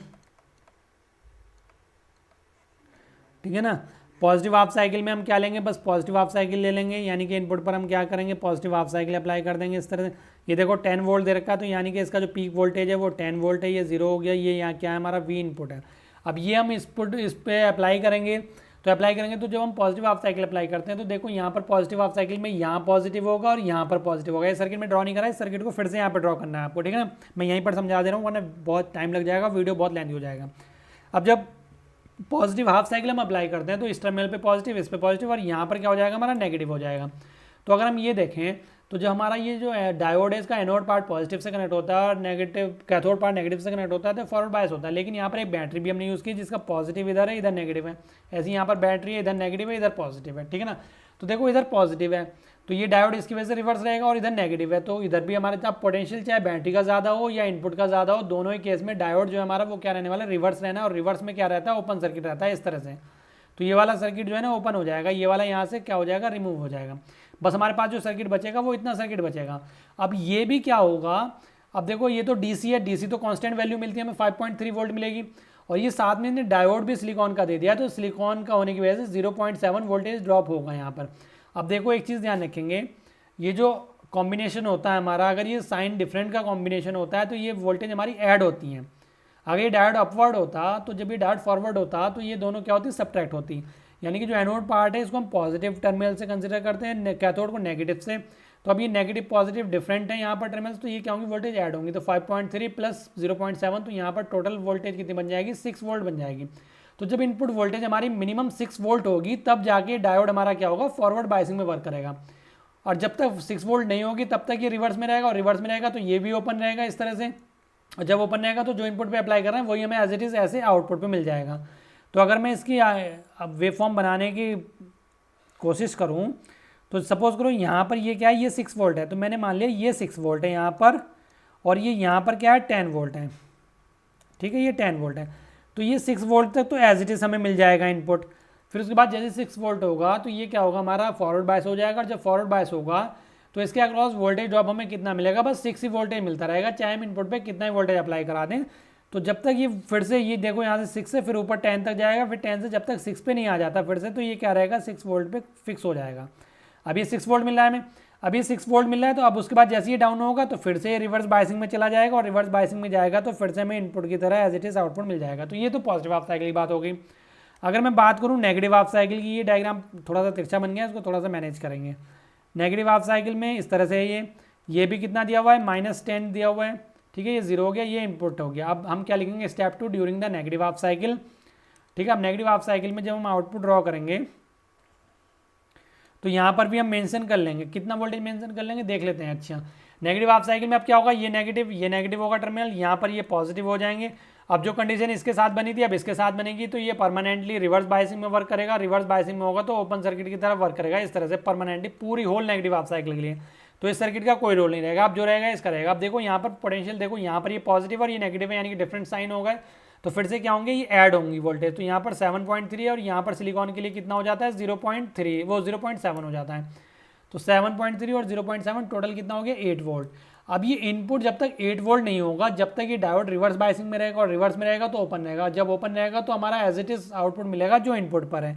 तो यानी कि जो इनपुट पर था वो इस तरह से उतना ही हमें मिला। सपोज करो ये हमने मान लिया 8 वोल्ट है, ठीक है ना, और ये 10 वोल्ट हमने आगे यहाँ पर मान लिया 10 वोल्ट है माइनस के, ठीक है। अब उसके बाद 8 वोल्ट पे जैसे ही 8 वोल्ट होगा तो ये फॉरवर्ड में वर्क करेगा, फॉरवर्ड में वर्क करेगा तो शॉर्ट सर्किट होगा, और यहाँ पर जो वोल्टेज होगा टोटल वो 8 वोल्ट ही ड्रॉप होगा पूरी नेगेटिव हाफ साइकिल के लिए, जब तक कि फिर से पोटेंशियल कितना नहीं हो जाता, 8 वोल्ट नहीं हो जाता। अब जैसे फिर से 8 वोल्ट आएगा, जैसे आगे जाया था ना, फिर 10 तक जाके फिर 8 तक आएगा, जैसे ही 8 पे आएगा तो फिर से हमारा ये रिवर्स हो जाएगा, ओपन हो जाएगा, फिर से हमें एज इट इज़ जैसा इनपुट है वैसे ही आउटपुट मिल जाएगा। तो ये हो गया हमारा नेगेटिव हाफ साइकिल। फिर उसके बाद हमें फाइनल आउटपुट ड्रॉ करना है, ठीक है ना, फाइनल आउटपुट जरूर ड्रॉ करना है। तो उसमें सीधा सा बस एक वेव फॉर्म बनाएंगे इस तरह से। ये हमारी वेव फॉर्म हो गई, आउटपुट वेव फॉर्म होगी हमारी। ये वेव फॉर्म बना के आनी है और यही वेव फॉर्म वो देखना चाह रहा है, ठीक है। तो इस तरह से वेव फॉर्म बना देंगे, ठीक है। और वेव फॉर्म बनाने के बाद क्या करेंगे, थोड़ा सा प्रॉपर बनाएंगे, मैं यहाँ पर सही से नहीं बना पा रहा हूँ। ये मेंशन करनी है वोल्टेज, ये वोल्टेज ही वो चेक करना चाह रहा है। तो ये क्या हो गया, 6 वोल्ट हो गया, ये माइनस का 8 वोल्ट हो गया, ये 0 हो गया। तो ये हमारा आउटपुट वेव फॉर्म है, ठीक है ना स्टूडेंट। तो आई होप आपको ये क्लियर हुआ होगा, यहाँ पर टी जरूर लिख देंगे। तो ठीक है, ये ऐसे न्यूमेरिकल करना है। नेक्स्ट मैं सेक्शन बी की बात कर लेता हूँ। तो सेक्शन बी क्या मतलब बी क्या कह रहा है, सेक्शन बी का जो दूसरा क्वेश्चन है वो क्या कह रहा है, draw the structure of depletion type N MOSFET, यानी कि एन चैनल की यहाँ पर बात कर रहा है। Explain its operation with characteristics graph. तो अगर मैं इसके वर्किंग का थोड़ा सा बता देता हूँ। देखो डिप्लीशन टाइप मॉसफेट है, तो हम क्या करते हैं, जो मॉसफेट है उसका स्ट्रक्चर ड्रॉ करते हैं इस तरह से, ठीक है। थोड़ा सा मैं प्रॉपर डायग्राम बिल्कुल सही से नहीं बना पाऊंगा, फिर भी कोशिश करता हूँ, ठीक है। यहाँ पर हम क्या करते हैं, 2 हैविली डोप्ड रीजन लेते हैं यहाँ पर इस तरह से, ठीक है। अब ये एन चैनल है, एन चैनल है ना, तो यहाँ पर हम क्या करेंगे, पी सबस्ट्रेट लेंगे। मैं कंस्ट्रक्शन की बात कर रहा हूँ, तो ये वाले जो हमारे होंगे एन प्लस होंगे, हैविली डोप्ड है तो एन प्लस हो गए, और डिप्लीशन टाइप है तो इनके बीच में हम एक एन चैनल, एन टाइप का ही चैनल यूज कर लेंगे, ठीक है। ये एन चैनल हो गया। अगर ये पी चैनल होता तो यहाँ पर एन लेते और ये पी प्लस हो जाते और ये पी हो जाता, बस इतना डिफरेंस है। अगर ये एनहेंसमेंट टाइप होता, एन चैनल ही होता, तो ये चैनल नहीं होता एनहेंसमेंट में, ठीक है ना। अब उसके बाद हम क्या करते हैं कि इंसुलेटिंग लेयर इसके ऊपर ग्रो करा देते हैं। इंसुलेटिंग लेयर में हम SiO2 लेयर यहाँ पर लेते हैं, सिलिकॉन डाइऑक्साइड की लेयर हम यहाँ पर इसके ऊपर ग्रो करा दी।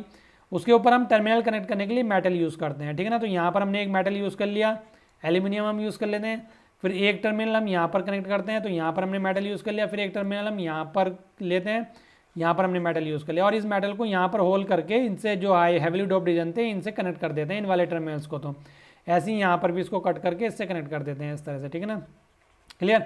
तो ये वाला टर्मिनल हमारा हो जाता है सोर्स, ये वाला टर्मिनल हमारा हो जाता है गेट, और ये वाला टर्मिनल हो जाता है हमारा ड्रेन, ठीक है। तो ये हमारा कंस्ट्रक्शन हो गया। अब आती है बात वर्किंग की, स्ट्रक्चर ड्रॉ हो गया, बात कर लेते हैं इसके ऑपरेशन की, वर्किंग की। तो वर्किंग करने के लिए हम क्या करते हैं, बैटरी यहाँ पर कनेक्ट करते हैं, सोर्स को पॉजिटिव से और गेट को नेगेटिव से। इसमें एन चैनल की मैं बात कर रहा हूँ, ठीक है ना, ये नेगेटिव ये पॉजिटिव। पी चैनल में क्या होगा, इसका डिफरेंट हो जाएंगे, जो टर्मिनल्स है ना ये चेंज हो जाएंगे।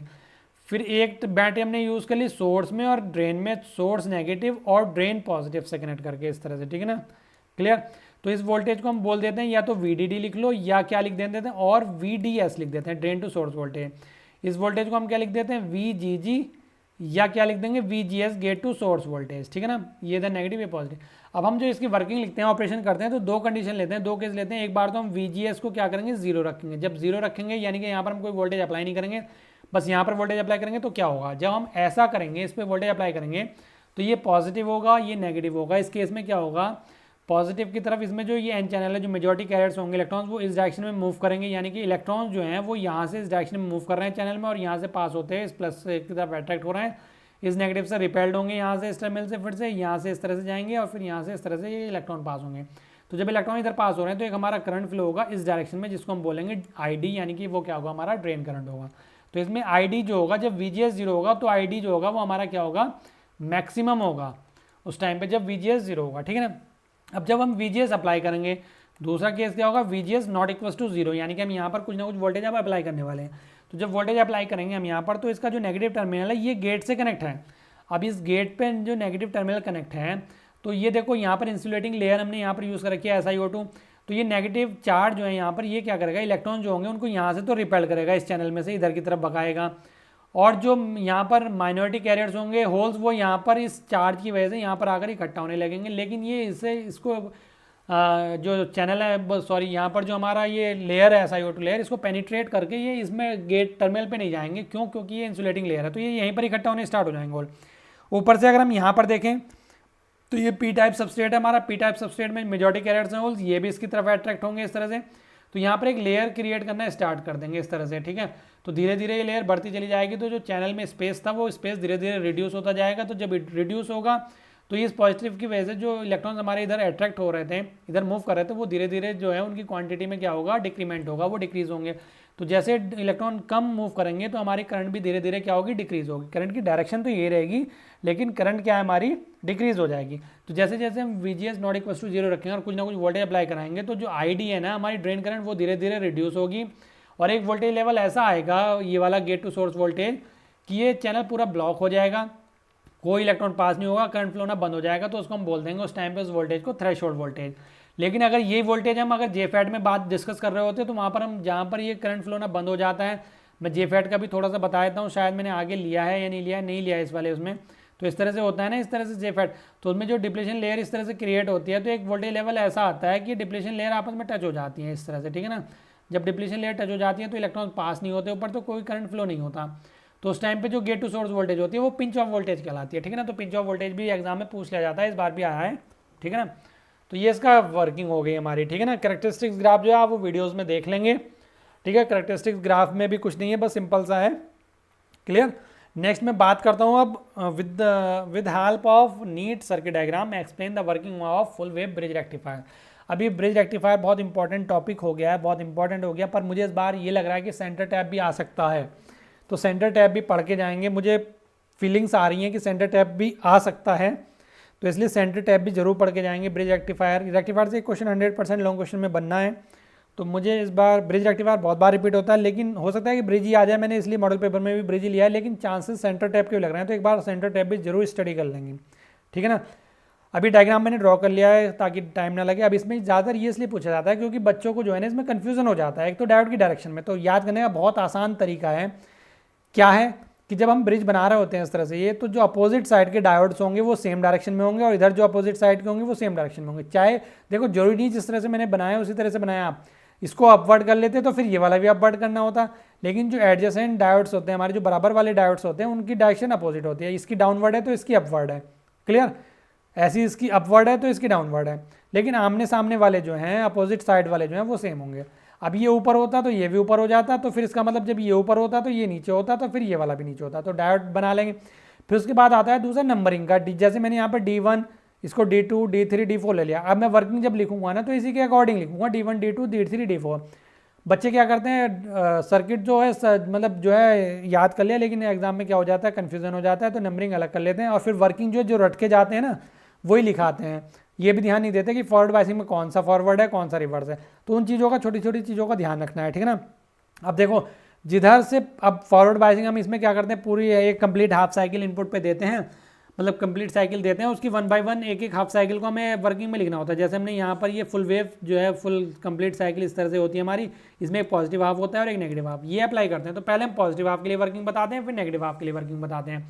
तो जब हम पॉजिटिव हाफ साइकिल अप्लाई करते हैं तो उस टाइम पे यहाँ पॉजिटिव होता है और यहाँ नेगेटिव, और जब हम नेगेटिव हाफ साइकिल अप्लाई करते हैं तो यहाँ पर जो पोलैरिटी होती है वो नेगेटिव हो जाती है, यहाँ पर पॉजिटिव, तो ये पोलैरिटी चेंज होती रहती है, क्लियर। तो जब ये पॉजिटिव होता है पॉजिटिव हाफ साइकिल के लिए, तो हमेशा ये ध्यान रखना है जो भी डायोड ये वाला अगर फॉरवर्ड हो रहा है पॉजिटिव के लिए, यानी कि नीचे होगा तो ये फॉरवर्ड होगा, तो जो हम बीच में रेसिस्टेंस बनाएंगे उसमें प्लस यहाँ इधर बनाएंगे।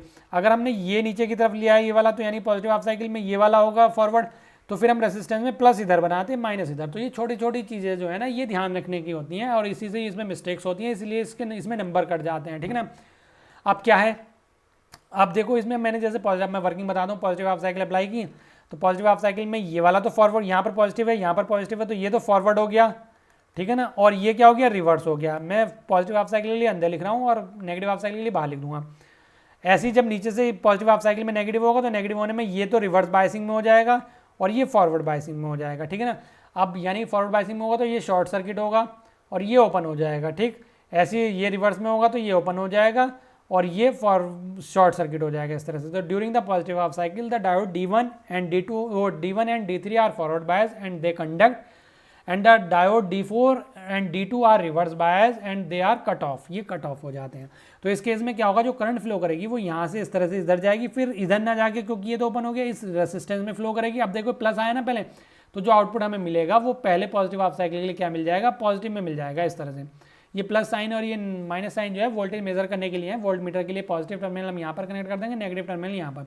ये करंट इधर फ्लो करेगी फिर इधर फ्लो करेगी और ये सर्किट हमारा क्लोज हो गया। जैसे सर्किट क्लोज होगा इस रेजिस्टेंस में करंट फ्लो करेगी, वोल्टेज ड्रॉप होगा, वो वोल्टेज हम मेजर कर लेंगे, तो वो इस तरह से उसकी वेवफॉर्म आएगी CRO पे भी, ठीक है ना। तो CRO के हम यहाँ पर टर्मिनल्स लगा के देख लेते हैं, क्लियर। उसके बाद जब नेगेटिव हाफ साइकिल अप्लाई करेंगे तो नेगेटिव हाफ साइकिल के लिए मैं जरा कलर चेंज कर लेता हूँ, है ना, जिससे आपको कन्फ्यूजन ना हो, थोड़ा सा क्लियर हो जाए, ठीक है। अब इसमें नेगेटिव हाफ साइकिल में ये नेगेटिव इधर नेगेटिव हो जाता है और इधर क्या हो जाता है, पॉजिटिव हो जाती है पोलैरिटी। अब इधर नेगेटिव होगा तो इधर भी नेगेटिव होगा, इधर भी नेगेटिव, तो अब इधर नेगेटिव होगा तो ये डायोड हमारा फॉरवर्ड होगा और ये डायोड हमारा रिवर्स हो जाएगा, तो ये तो रिवर्स बायसिंग में वर्क करेगा और ये वाला जो डायोड है ये फॉरवर्ड बायसिंग में वर्क करेगा। ऐसे इधर पॉजिटिव है तो पॉजिटिव में ये वाला तो फॉरवर्ड बायसिंग में हो जाएगा, ये फॉरवर्ड बायसिंग में, और ये रिवर्स बायसिंग में वर्क करेगा, तो ये रिवर्स बायसिंग में वर्क करेगा, इस तरह से, क्लियर।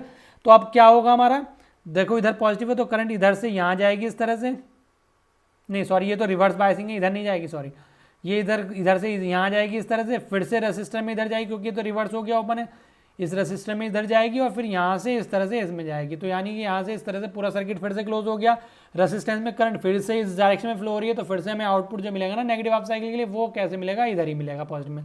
तो यहाँ पे लिख देंगे ये D1 और D3 की वजह से हुआ है और ये जो D2 और D4 की वजह से, तो हम क्या लिखेंगे, during the negative half cycle the diode D2 and D4 are forward bias, they are conduct, and during the end the diode D1 and D3 are reverse bias and they are cut off, ठीक है। तो हमें जो output यहाँ पर जो current flow होगा voltage drop होगा तो वो हम मेजर कर लेंगे और हमारे CRO पे जो स्क्रीन पे वेव फॉर्म दिखाई देगी वो इस फॉर्म में दिखाई देगी। तो इस तरह से हमने क्या किया, फुल वेव यूटिलाइज की, पॉजिटिव हाफ भी उसका नेगेटिव हाफ भी, तो इसलिए हम इसको फुल वेव रेक्टिफायर बोलते हैं, ठीक है ना, क्लियर।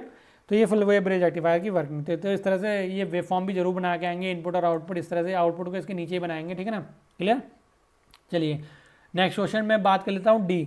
अब डी क्या कह रहा है, find the output voltage of the following circuit. बहुत बार बता चुका हूँ ये वाला क्वेश्चन, मैं इसलिए ले रहा हूँ क्योंकि इस तरह का क्वेश्चन कुछ भी बन जाए फिर आप इसलिए कर लेंगे, मैंने थोड़ा सा इसलिए ऐसे ले लिया। इसमें देखो समिंग एम्पलीफायर भी है और इसमें हमारा क्या है, इसमें मैंने समिंग एम्पलीफायर भी ले रखा है, इसमें मैंने इन्वर्टिंग एम्पलीफायर भी ले रखा है। इसको दो पार्ट में ब्रेक कर लो इस तरह से, और इसको V01 ले लो, यानी कि आउटपुट 1 हो जाएगा, फिर ये हमारा आउटपुट निकाल लें। तो V0 अगर 1 मैं सबसे पहले बोलूँ तुमसे V01 कैलकुलेट करो, सर्किट को देख के डरना नहीं है, डर के छोड़ देते हैं स्टूडेंट्स न्यूमेरिकल बहुत ईजी होते हैं और अगर सही हो जाए तो मार्क्स भी फुल मिलते हैं। तो इसमें क्या है, ये क्या हमारा इन्वर्टिंग एम्पलीफायर का जो गेन होता है वो क्या होता है, output voltage upon input voltage equals to minus के RF अपॉन RI R1 जो भी इनपुट पे है, ठीक है ना। तो अब यहाँ से हम जब V0 निकालेंगे तो V0 को मैंने V01 मान रखा है यहाँ पर आउटपुट वोल्टेज, तो ये V इनपुट जाए ये इधर चला जाएगा, ठीक है ना, किधर चला जाएगा इधर, तो कितना हो जाएगा माइनस के RF अपॉन R1 और मल्टीप्लाई में V इनपुट हो जाएगा। तो माइनस RF कितना है 330 अपॉन R1 कितना है, R1 है हमारा 33 और मल्टीप्लाई में कितना है V इनपुट कितना है 12 है। मैंने मिली वोल्ट इसलिए नहीं लिया 10 टू द पावर -3 इसलिए नहीं किया, ठीक है ना। मिली में क्या होता है 10 टू द पावर 3 होता है माइनस के, वो भी तो वो बाद में फिर मैंने इसको आंसर जो आएगा उसको मिली वोल्ट में ले लूँगा। तो ये 10 से इससे सीधा डिवाइड हो जाएगा 10 टाइम्स, तो ये क्या हो जाएगा माइनस के 10 और मल्टीप्लाई 12, तो ये कितना बन गया हमारा माइनस के 120 हमारा बन गया यहाँ पर, ठीक है। तो माइनस के 120 यहाँ पर V01 हो गया।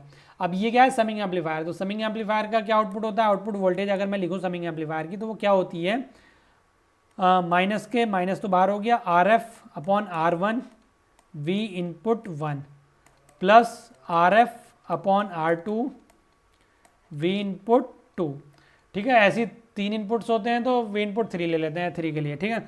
अब देखो RF अपॉन R1 माइनस तो एज इट इज़ RF कितना है 470, तो 470 यहाँ पर हमने ले लिया है, अपॉन R1 कितना है 47 है, तो 47 हमने ले लिया, मल्टीप्लाई V इनपुट 1 जो हमने कैलकुलेट करा है कितना है माइनस के 120 है, तो यहाँ पर माइनस के 120 ले लिया, ठीक है ना, क्लियर होगी बात। प्लस फिर RF कितना फिर से वही सेम है 470 और R2 कितना है इस बार 47 है, ये भी सेम है, और मल्टीप्लाई V2 कितना है 18 मिली वोल्ट है, तो ये भी मिली वोल्ट में आया, तो इसलिए मैंने 10 टू द पावर -3 नहीं लिया, और ये भी मिली वोल्ट में है तो एज इट इज़ ले लिया 18 यहाँ पर, ठीक है ना। अब ये भी 10 टाइम कट हो जाएगा यहाँ पर, और ये भी 10 टाइम कट हो जाएगा यहाँ पर, 10 की 120 से मल्टीप्लाई करेंगे तो कितना होगा माइनस के 1200 हो जाएगा, प्लस ये माइनस क्यों आया क्योंकि ये माइनस का और एक माइनस ऑलरेडी बाहर है, ये ध्यान रखेंगे। और ये कितना हो गया यहाँ पर 18 है और 10 है, तो ये 180 यहाँ पर ये सीधा हो जाएगा, ठीक है ना। अब जब इनको 180 को हम सब्ट्रैक्ट करेंगे माइनस के 1200 में से, तो कितना आएगा, सब्ट्रैक्ट करना पड़ेगा, एक माइनस एक प्लस है, तो बाहर तो माइनस है और अंदर भी माइनस का आएगा, कितना आएगा 0 में से 0 को सब्ट्रैक्ट किया 0, 10 में से 8 को सब्ट्रैक्ट किया तो कितना हो गया 2 हो गया, यहाँ पर 1 बचा, 1 में से 1 को सब्ट्रैक्ट करा 0, और फिर ये क्या है 1, तो माइनस के 1020 मिली वोल्ट है अभी तक हमारा, मैं मिली वोल्ट बाद में लिख दूंगा, ठीक है ना। और तो फिर फाइनल आउटपुट इक्वल टू कितना हो गया, ये भी माइनस है ये माइनस है, तो प्लस के कितना हो गया 1020 मिली वोल्ट, ये फाइनल आंसर हो गया, ठीक है। इसको मिली को अगर हटाना है तो 10 टू द पावर -3 होता है, तो 1 2 3 यानी कि सीधा 1.02 वोल्ट हम इसको लिख सकते हैं, तो ये हमारा फाइनल आंसर हो गया, ठीक है ना। तो आई होप आपको ये न्यूमेरिकल बहुत अच्छे से समझ में आ गया होगा। इस तरह का अगर इन्वर्टिंग का अगर सिंगल न्यूमेरिकल आ जाता है तो वो भी आप कर लेंगे, इस तरह से समिंग एम्पलीफायर का सिंगल न्यूमेरिकल आ जाता है तो वो भी आप कर लेंगे, और एक न्यूमेरिकल मैंने पीछे बता दिया समिंग एम्पलीफायर का, ठीक है ना, क्लियर। चलिए अब मैं बात कर लेता हूँ अगला क्वेश्चन जो लास्ट है सेक्शन बी का, ब्लॉक डायग्राम ऑफ DVM यानी कि digital volt meter and explain each block in detail, यानी कि ब्लॉक डायग्राम की प्रैक्टिस मैंने बोला था, ये वाली जो यूनिट है ना इससे 4 क्वेश्चन बनते हैं और चारों क्वेश्चन मैंने लिए हैं, वोल्ट मीटर, मल्टीमीटर, CRO और DSO। तो ये चारों में से ब्लॉक डायग्राम है, चारों में तो ब्लॉक डायग्राम की प्रैक्टिस जरूर कर लेना, बना के प्रैक्टिस कर लेना। मैं एक्सपीरियंस के अकॉर्डिंग बोल रहा हूँ, स्टूडेंट्स प्रैक्टिस देख लेते हैं ब्लॉक डायग्राम्स को और कहते हैं याद हो गया, ब्लॉक्स बना के आ जाएंगे पूरे, लेकिन भूल जाएंगे कि ब्लॉक के अंदर क्या था, या गलत लिख देंगे, कहीं ऑसिलेटर की जगह पर गेट लिख दिया, गेट की जगह पर ऑसिलेटर, ठीक है ना। तो ये क्वेश्चन पूछता है ब्लॉक डायग्राम पूछे तो ये एक्सप्लेन करना है। अगर उसने बोला ramp type digital volt meter, तो रैम्प टाइप में भी ये डायग्राम है, कंफ्यूज मत हो जाना रैम्प टाइप में भी, ठीक है ना। रैम्प जनरेटर यूज कर रहे हैं ना, तो इसलिए इसको हम रैम्प टाइप बोल देते हैं, ठीक है, क्लियर। तो ये हमारा रेंजिंग एंड एटेन्यूएटर है सबसे पहले। तो ये क्या है, यहाँ पर हम इनपुट वोल्टेज देंगे, ठीक है ना। एटेन्यूएटर उसको क्या करता है, इनपुट वोल्टेज को एटेन्यूएट करता है अपने सर्किट के अकॉर्डिंग एक्चुअल में जो होता है। फिर उसके बाद ये क्या हमारा कंपैरेटर है, इनपुट कंपैरेटर है, और एक हमने क्या करा है ग्राउंड कंपैरेटर। यहाँ पर हमें एक रैम्प जनरेटर है जो रैम्प पल्स जनरेट करता है, उसका एक टर्मिनल हमारा इनपुट कंपैरेटर से कनेक्ट है और एक हमारा ग्राउंड कंपैरेटर से है। अब उसके बाद हमने दूसरा जो है ये ग्राउंड से कनेक्ट किया हुआ, ये ग्राउंड है, ठीक है ना। होता क्या है, ये जो रैम्प जनरेटर का आउटपुट है, एक तो ये वाला जो ओप एम्प है, ये क्या है कंपैरेटर है, तो कंपैरेटर क्या करता है, कंपेयर करता है दोनों इनपुट टर्मिनल को, ठीक है ना, उसके अकॉर्डिंग, यानी कि 0 से कंपेयर करेगा इसको, और ये वाला क्या करेगा, इनपुट से कंपेयर करेगा रैम्प जनरेटर को। उसके बाद जो आउटपुट जाएगा हमारा, जब ये हाई होगा तो उस केस में हमारा पल्स स्टार्ट होगा और ये गेट पे जाएगा, ठीक है ना। और जब हमें पल्स एंड करना होगा तो उस टाइम पे जब ये हाई होगा तो ये पल्स क्या हो जाएगा, एंड हो जाएगा। अब गेट क्या है, यहाँ पर हम कौन सा गेट यूज़ करते हैं, एंड गेट यूज़ करते हैं, ठीक है ना। कौन सा, एंड गेट। एंड गेट का आपको पता ही होगा, एंड गेट में क्या होता है, इस तरह से होता है, दो टर्मिनल्स होते हैं यहाँ पर, ठीक है ना, ए और बी। तो ये आउटपुट क्या मिलता है इसका, वाई अगर ले तो ए डॉट बी होता है, यानी कि मल्टीप्लीकेशन आता है। तो जब दोनों, एक तो ये इनपुट आ रहा है हमारा, और एक हम ऑसिलेटर से क्या कर रहे हैं, क्लॉक पल्स जनरेट करते हैं। जब दोनों आई होते हैं तो गेट हमारा आई होता है, ऑन होता है। जब ऑन होता है तो ये आउटपुट आगे भेजता है काउंटर पे। काउंटर क्या करता है, उनको पल्सेस को काउंट करता है। काउंट करने के बाद डिस्प्ले पर हमारा क्या है, डेसिमल डिस्प्ले पर जो है, डिस्प्ले हमारा आउटपुट वोल्टेज जो भी है वो डिस्प्ले हो जाता है। उसके बाद क्या होता है, ये यहाँ से सीधा सैम्पल रेट मल्टी वाइब्रेटर पे जाता है। मल्टी वाइब्रेटर हमारा रैम जनरेटर को सिग्नल भेजता है, कंट्रोल करता है, और फिर से RAM generator RAM pulse generate करता है, और फिर से हमारा आउटपुट यहाँ पे जो इसका आउटपुट होता है वो फिर से कंपेयर होता है, फिर से चेन साइकिल चलती रहती है। तो इस तरह से वर्किंग लिख देंगे। डिटेल में वर्किंग चाहिए, थ्योरी चाहिए तो PDF टेलीग्राम पे है, टेलीग्राम का चैनल ज्वाइन कर लेना, लिंक डिस्क्रिप्शन में है, वहाँ से PDF देख लेना, ऊपर मैंने भेज रखी है, मिल जाएगी आपको कहीं ना कहीं। 5 मिनट की एक ही वीडियो में मैंने बताई थी 5 मिनट भी। नेक्स्ट मैं बात कर लेता हूँ डिफाइन। अब सेक्शन सी स्टार्ट कर रहा हूँ। सेक्शन सी का पहला क्वेश्चन मैं यहाँ पर डिस्कस कर रहा हूँ। पहले में मैंने ऐसे नहीं लिखा, यानी क्वेश्चन नंबर 3 है, तो थर्ड का ए, थर्ड का बी, इस तरह से नहीं लिखा, बस A B A B A B A B ऐसे चलेंगे पांचों क्वेश्चन, ठीक है ना। तो अगर मैं सबसे पहले बात करूं तो क्या है, वोल्टेज मल्टीप्लायर। तो वोल्टेज मल्टीप्लायर क्या करता है, पीक वोल्टेज को मल्टीपल में आउटपुट देता है। जैसे अगर हमने VM इनपुट अप्लाई किया तो 2VM 3VM 4VM इस तरह से मल्टीपल में आउटपुट देता है, ठीक है ना, मल्टीपल दे देता है हमें। तो क्या है, वर्किंग द वोल्टेज ट्रिपलर और क्वाड्रिपलर। मैंने ट्रिपलर और क्वाड्रिपलर ले लिया है यहाँ पर, ये सर्किट है इसका, वीडियो में अच्छे से डिटेल में मैंने बताया है इसका, ठीक है ना। यहाँ पर ट्रिपलर क्या करते हैं, मैंने डबलर इसलिए नहीं लिया, डबलर यहाँ पर भी डबलर हो जाता है, हाफ वेव और फुल वेव दो तरह के डबलर होते हैं, तो मैंने उसमें 10 मार्क्स वाले क्वेश्चन में वो ले लिया था। तो मैं ये सोच के चल रहा हूँ कि आप 2 मार्क्स वाली भी और 10 मार्क्स वाली भी और ये मॉडल पेपर वाली तीनों वीडियो जरूर देख रहे होंगे, ठीक है ना। तो वहाँ पर आपको डबलर मिल जाएगा। और ट्रिपलर में ये है, देखो यहाँ पर ये जो दो कैपेसिटर है ना, ये VM चार्ज होता है, ये 2VM, तो यहाँ पर 3VM हो जाता है इस टर्मिनल के बीच में, तो हम लेते हैं तो ट्रिपलर हो गया। हाफ वेव डबलर में क्या करते हैं, इस कैपेसिटर जो C2 है इसके अक्रॉस आउटपुट लेते हैं तो 2VM हो जाता है, इनपुट का VM है तो अगर। और जो क्वाड्रिपलर होता है, यानी कि 4 गुना जो होता है, वो यहाँ से लेके इस टर्मिनल के बीच में आउटपुट लेते हैं तो 2VM ये हो जाता है और 2VM ये हो जाता है, तो टोटल 4VM हो जाता है, ठीक है ना। अब मैं आपसे एक चीज़ और बता देता हूँ, ये जो हमारी साइकिल होती है ना, साइकिल मतलब जो वेव फॉर्म होती है, इनपुट वेव फॉर्म, तो एक पॉजिटिव हाफ साइकिल, फिर नेगेटिव हाफ साइकिल, फिर पॉजिटिव हाफ साइकिल, फिर नेगेटिव हाफ साइकिल, इस तरह से, ठीक है। तो जब हम इसकी वर्किंग करते हैं ना, तो वर्किंग देख लेना वीडियो में, वहाँ पर मिल जाएगी। मैं यहाँ पर थोड़ा सा बता देता हूँ। तो जब हम पहले पॉजिटिव हाफ साइकिल वर्किंग क्या लिखते हैं, पहली पॉजिटिव हाफ साइकिल हमने अप्लाई की, तो हमें जो इनपुट दिया है उसमें पहली पॉजिटिव हाफ साइकिल में कैपेसिटर C1 केवल चार्ज होगा। दूसरी जो साइकिल हम अप्लाई करेंगे हाफ साइकिल, यानी कि वो नेगेटिव हाफ साइकिल होगी, इसमें क्या होगा, कैपेसिटर C2 जो है वो 2VM चार्ज हो जाएगा, हमें 2VM आउटपुट, यानी कि डबल कब होता है, सेकंड हाफ साइकिल पे, यानी कि नेगेटिव हाफ साइकिल पे। थर्ड हाफ साइकिल अप्लाई करेंगे जो कि पॉजिटिव हाफ साइकिल होगी, तो उस टाइम पर ये C3 भी 2VM चार्ज हो जाता है, तो हमें ट्रिपलर 3 गुना आउटपुट मिलता है। तो यानी कि जो हमें डबल मिलता है वो कंप्लीट एक साइकिल के बाद मिलता है, यानी एक पॉजिटिव एक नेगेटिव मिल गए। जो ट्रिपल मिलता है हमें वो थर्ड हाफ साइकिल के बाद मिलता है, और जो क्वाड्रिपलर यानी कि 4 टाइम मल्टीपल मिलता है, यानी कि वो 4th साइकिल के बाद, 4th हाफ साइकिल के बाद, जो कि दूसरी नेगेटिव हाफ साइकिल होगी, तो उसके बाद जब हम अप्लाई करेंगे तो इस कैपेसिटर C4 जो है वो 2VM चार्ज हो जाता है, तो 2VM और 2VM मिलकर हमें 4VM मिलता है, ठीक है ना। तो वर्किंग को डिटेल से वहाँ समझ लेंगे आप। इसका मैं अगर बी की बात करूँ, बी दूसरा क्वेश्चन, तो वो क्या है, CRO का ब्लॉक डायग्राम। इस डायग्राम को भी बना के प्रैक्टिस कर लो। मैं बोल रहा हूँ बार बार, ये बात मैं जरूर बोल रहा हूँ, मैं इसलिए बोल रहा हूँ, बहुत सारे स्टूडेंट्स गड़बड़ कर देते हैं, ठीक है। तो मैं ये चाहता हूँ, आप मेरे स्टूडेंट्स हैं, आप मेरे से पढ़ रहे हैं, तो आप ये गलती ना करें, ना दोहराएं, ठीक है ना, क्लियर। और हाँ, कल जब पेपर आपका हो जाएगा परसों 25 को, तो उसके बाद क्या करना है, तुम्हें लास्ट में कमेंट करके ज़रूर बताना है कि पेपर कैसा हुआ। मैं लास्ट में मिलूंगा तुमसे, फिर परसों को पेपर कैसा है उसको एनालाइज करूंगा मैं, ठीक है ना। अब देखो ये ब्लॉक डायग्राम है, ये ब्लॉक डायग्राम दिख रहा है, इसमें सबसे पहला क्या होता है, वर्टिकल एम्पलीफायर। नेम से कुछ नहीं है, बस क्या है कि एम्पलीफायर है जो इनपुट सिग्नल को एम्पलीफाई करता है। 2 पार्ट में आउटपुट डिवाइड हो रहा है इसका। डिले लाइन है जो डिले प्रोवाइड कराता है।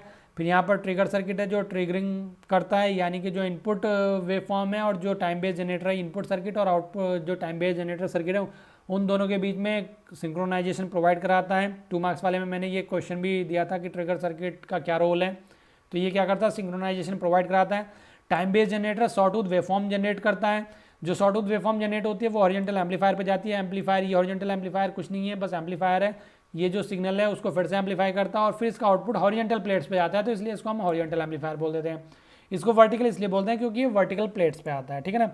तो इसका हमारा एक टर्मिनल इस पर कनेक्ट हो जाता है, एक इस पर, ऐसे यहाँ पर भी दोनों, एक इस पर कनेक्ट हो जाता है, एक इस पर।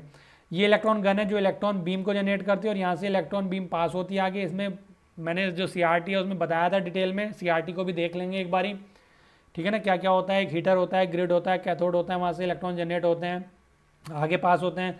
फिर कैथोड्स होते हैं, एक्सीलरेटिंग एंड फोकसिंग एनोड होते हैं जो इसको एक्सीलरेट करते हैं इलेक्ट्रॉन बीम को और फोकस करते हैं एक पॉइंट पे। फिर डिफ्लेक्शन प्लेट्स के कॉन्टेक्स्ट में जाते हैं, तो यहाँ पर जो सिग्नल होगा उसके अकॉर्डिंग यहाँ पर ये हमारे जो डिफ्लेक्शंस होगा इन प्लेट से टकराएंगे और डिफ्लेक्ट होंगे। फिर आगे जाएंगे हॉरिजॉन्टल प्लेट से डिफ्लेक्ट होंगे और टकराएंगे। फिर आगे स्क्रीन पर जाकर टकराते हैं और ये फॉस्फोरस की स्क्रीन होती है हमारी बनी हुई। तो इलेक्ट्रॉन, इसकी खासियत ये होती है कि जो इलेक्ट्रॉन इस पर स्ट्राइक करते हैं तो वो लाइट की फॉर्म में हमें विजिबल होते हैं सामने। तो यानी कि इलेक्ट्रॉन जो इस पर टकरा रहे हैं वो लाइट की फॉर्म में हमें दिख रहे हैं, जो वेव फॉर्म में दिखाई देती है वो इलेक्ट्रॉन एक्चुअल में स्ट्राइक करते हैं, ठीक है ना। क्लियर। यहाँ पर ये हाई वोल्ट सप्लाई है और लो वोल्ट सप्लाई है, ठीक है ना। एक हमारी CRT के लिए होती है और एक हमारे पूरे ब्लॉक डायग्राम के लिए होती है, ठीक है ना। तो जो हाई वोल्ट है वो CRT के लिए होती है और जो लो वोल्टेज है वो हमारी पूरे सर्किट के लिए हम यूज़ करते हैं। क्लियर है स्टूडेंट्स, इतना समझ में आ गया होगा। चलिए सी पे, मतलब सेक्शन सी का एक क्वेश्चन कंप्लीट हो गया, दोनों पार्ट। अब दूसरे क्वेश्चन में बात कर लेते हैं ए और बी। तो पहले अगर मैं बात करूं तो यहाँ पर क्या दिया हुआ है, कलेक्टर टू बेस दिया हुआ है, कलेक्टर टू बेस बायसिंग दिया हुआ है, कलेक्टर टू बेस बायसिंग।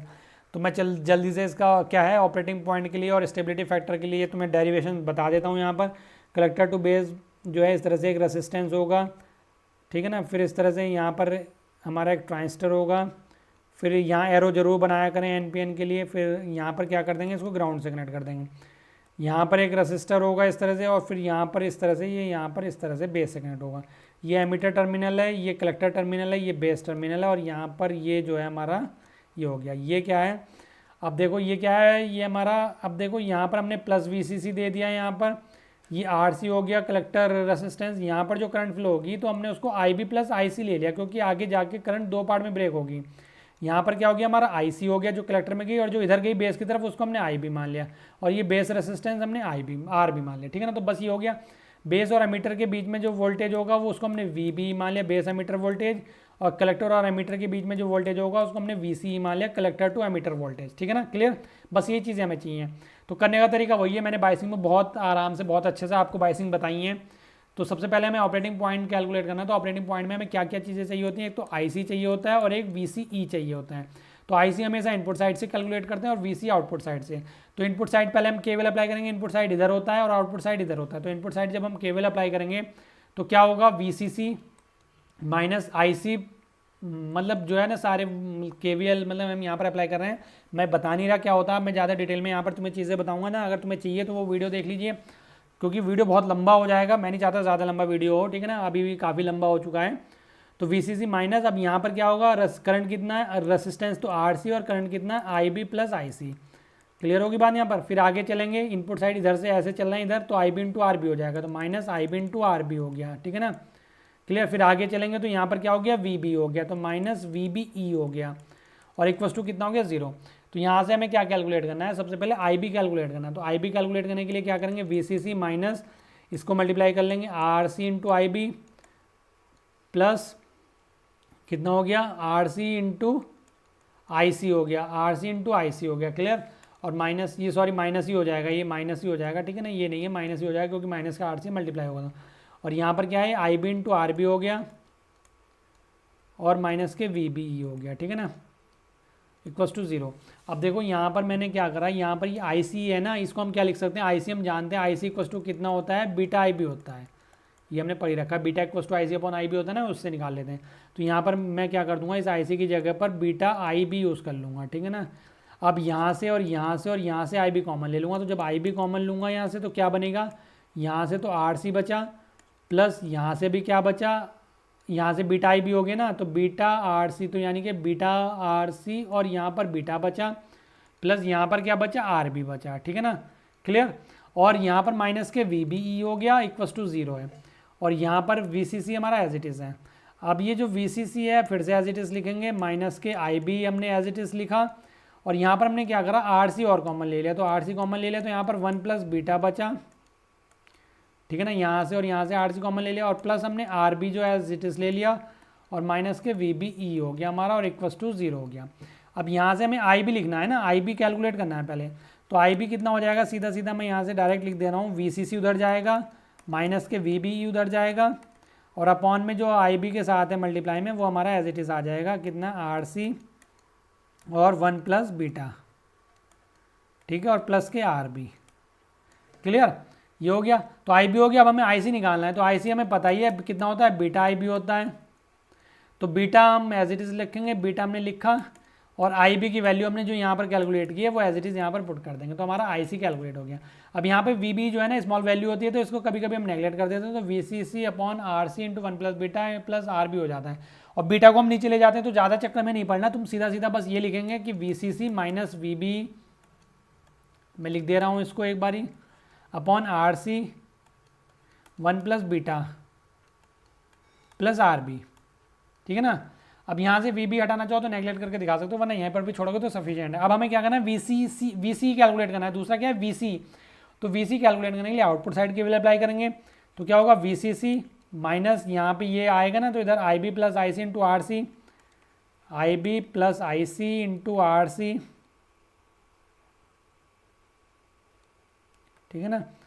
उसके बाद minus V C equals to 0, ठीक है ना, ये बन गई। अब यहाँ से वी सी कैलकुलेट करना, तो वी सी सिंपल सिंपल यहाँ पे लिख लो। यहाँ तो V C as it is है हमारा, सिंपल भी लिख के छोड़ देंगे तो भी कोई दिक्कत नहीं है। वी सी हो गया equals to V C C minus I B plus I C into R C, ठीक है ना। अब आई बी प्लस आई सी हमारा आई होता है, तो हम ये और लिख देते हैं, V C C minus I into R C. ये किसके इक्वल है, वी सी के। तो ये हमारा वी सी कैलकुलेट हो गया, ठीक है ना, इस तरह से यहाँ पर। तो ये हमारा स्टेबिलिटी जो ऑपरेटिंग पॉइंट है ना, ये कैलकुलेट हो चुका है। क्यू पॉइंट भी इसको बोल देते हैं। और स्टेबिलिटी फैक्टर के लिए हम क्या करते हैं, फिर से इनपुट साइड केवल अप्लाई करते हैं। और जैसे हमने यहाँ पर ये शॉर्ट किया था ना, ये शॉर्ट नहीं करते, आईसी के टर्म में लेते हैं, ठीक है ना। और आईसी के टर्म में लेके जो आई बी कैलकुलेट होगा, बस आई बी कैलकुलेट कर लेंगे। तो मैं इसको भी बता देता हूँ एक बारी ज़रा, थोड़ा सा जल्दी। इसको पहले मैं हटा रहा हूँ थोड़ा सा यहाँ से,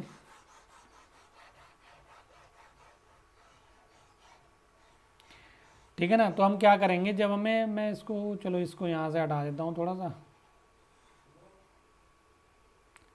और ये वाला भी, हाँ मैं इसको भी हटा देता हूँ। बस यहाँ के बाद मुझे इतनी इक्वेशन काम आ जाएगी, ठीक है ना, ठीक है। अब देखो ये इक्वेशन बनी ना, फिर से इनपुट साइड के वैल्यू अप्लाई करते हैं स्टेबिलिटी फैक्टर के लिए। तो हम यहाँ से अब ये वैल्यू पुट नहीं करेंगे, एज इट इज़ बिल्कुल हम आई बी कैलकुलेट करेंगे। तो आई बी यहाँ से और यहाँ से हम कैलकुलेट करेंगे।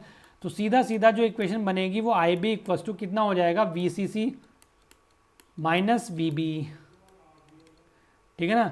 और अपॉन में क्या आ जाएगा, देखो हमने क्या किया था, यहाँ से हमने आई बी कॉमन लिया और यहाँ से आई बी कॉमन लिया, तो कितना बन जाएगा, R C plus R B.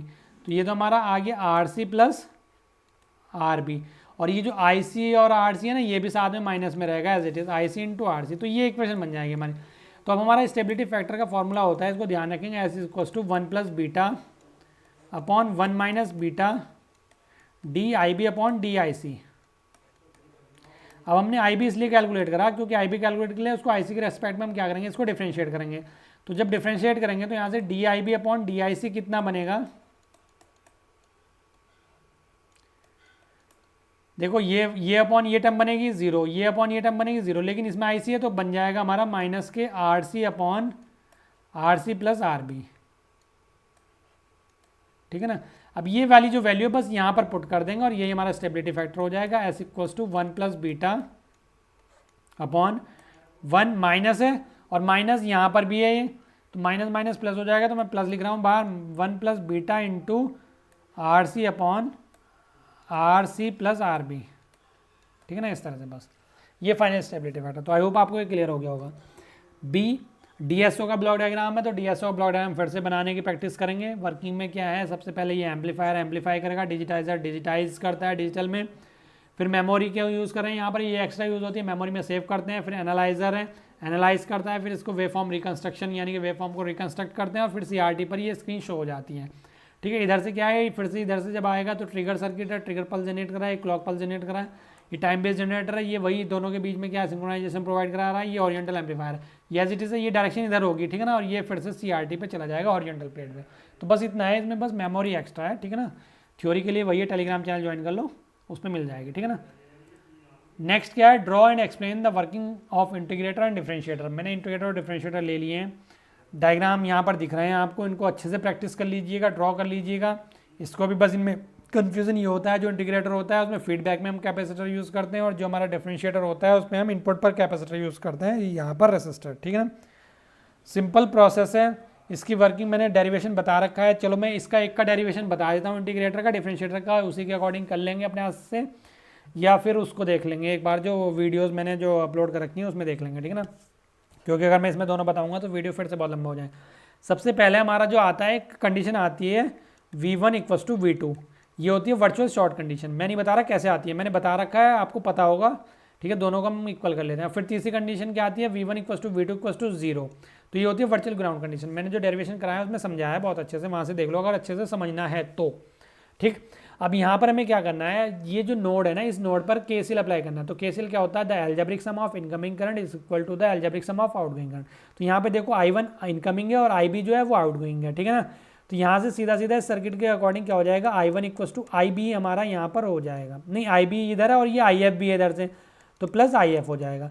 अब हमें ये तीनों करंट की वैल्यू कैलकुलेट करनी है और यहाँ पर पुट कर देनी है, और वहाँ से बस आउटपुट निकालना है। तो I1 यहाँ पर I1 इस रेजिस्टेंस में, तो यहाँ पर वोल्टेज क्या है, V1 डायरेक्शन ये है ना, तो क्या होता है V1 वो V input minus V2 upon R1 हो जाएगा।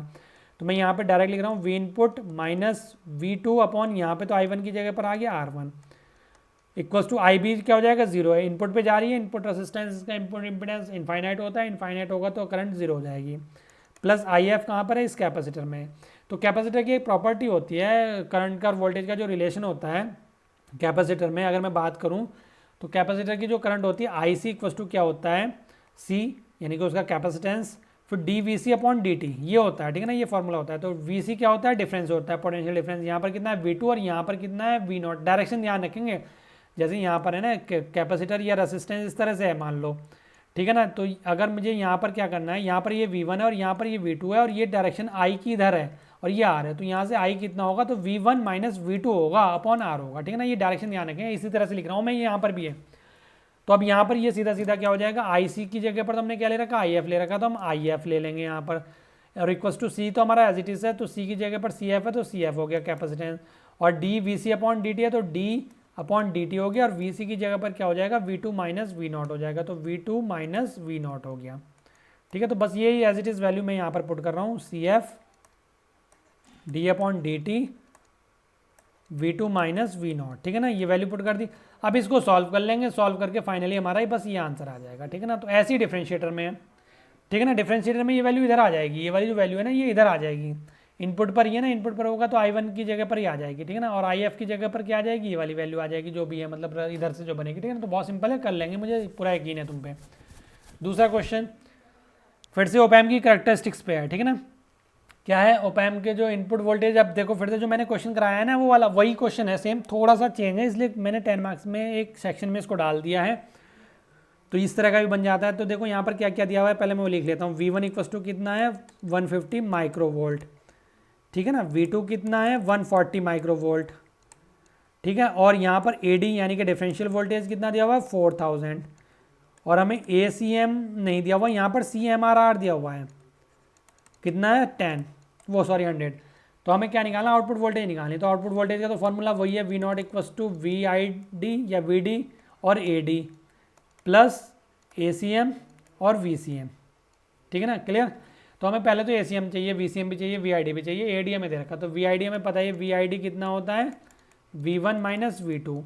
तो V1 कितना है 150 माइनस 140 है V2, तो यानी कि सीधा सीधा कितना हो गया 10 माइक्रोवोल्ट।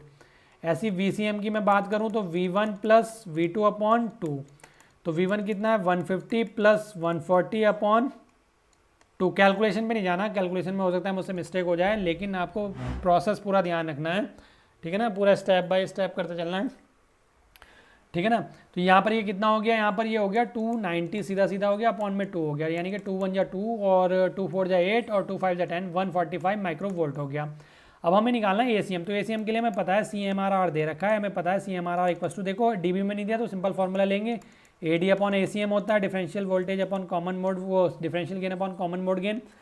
तो यहाँ से हमें ACM निकालना है, तो ACM इक्वल टू कितना हो जाएगा, AD अपॉन CMRR।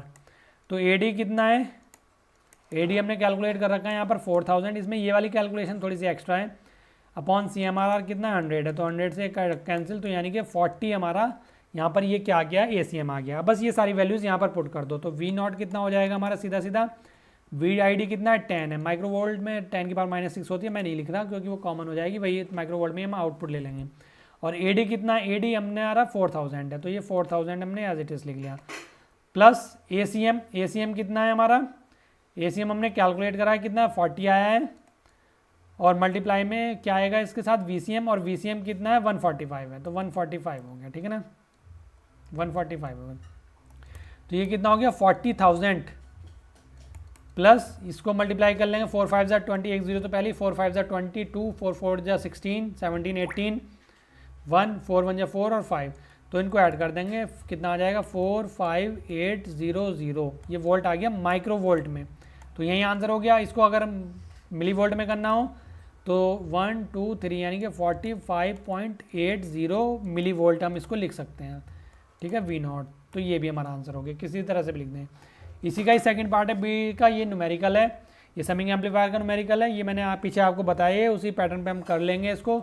तो इस न्यूमेरिकल को सॉल्व करेंगे, मैं इसका फॉर्मूला वही बता रहा हूँ। V नॉट इक्वस टू क्या होगा, ठीक है ना, V नॉट इक्वस टू क्या हो जाएगा, -के RF upon R1 V1 plus RF upon R2 V2, V input 1 और V input 2, sorry V input 1 और V इनपुट 2। इस फॉर्मूले में वैल्यू पुट करेंगे और सॉल्व करेंगे, मैंने बताया पीछे क्वेश्चन, उसकी तरह से कर लेंगे, ठीक है ना।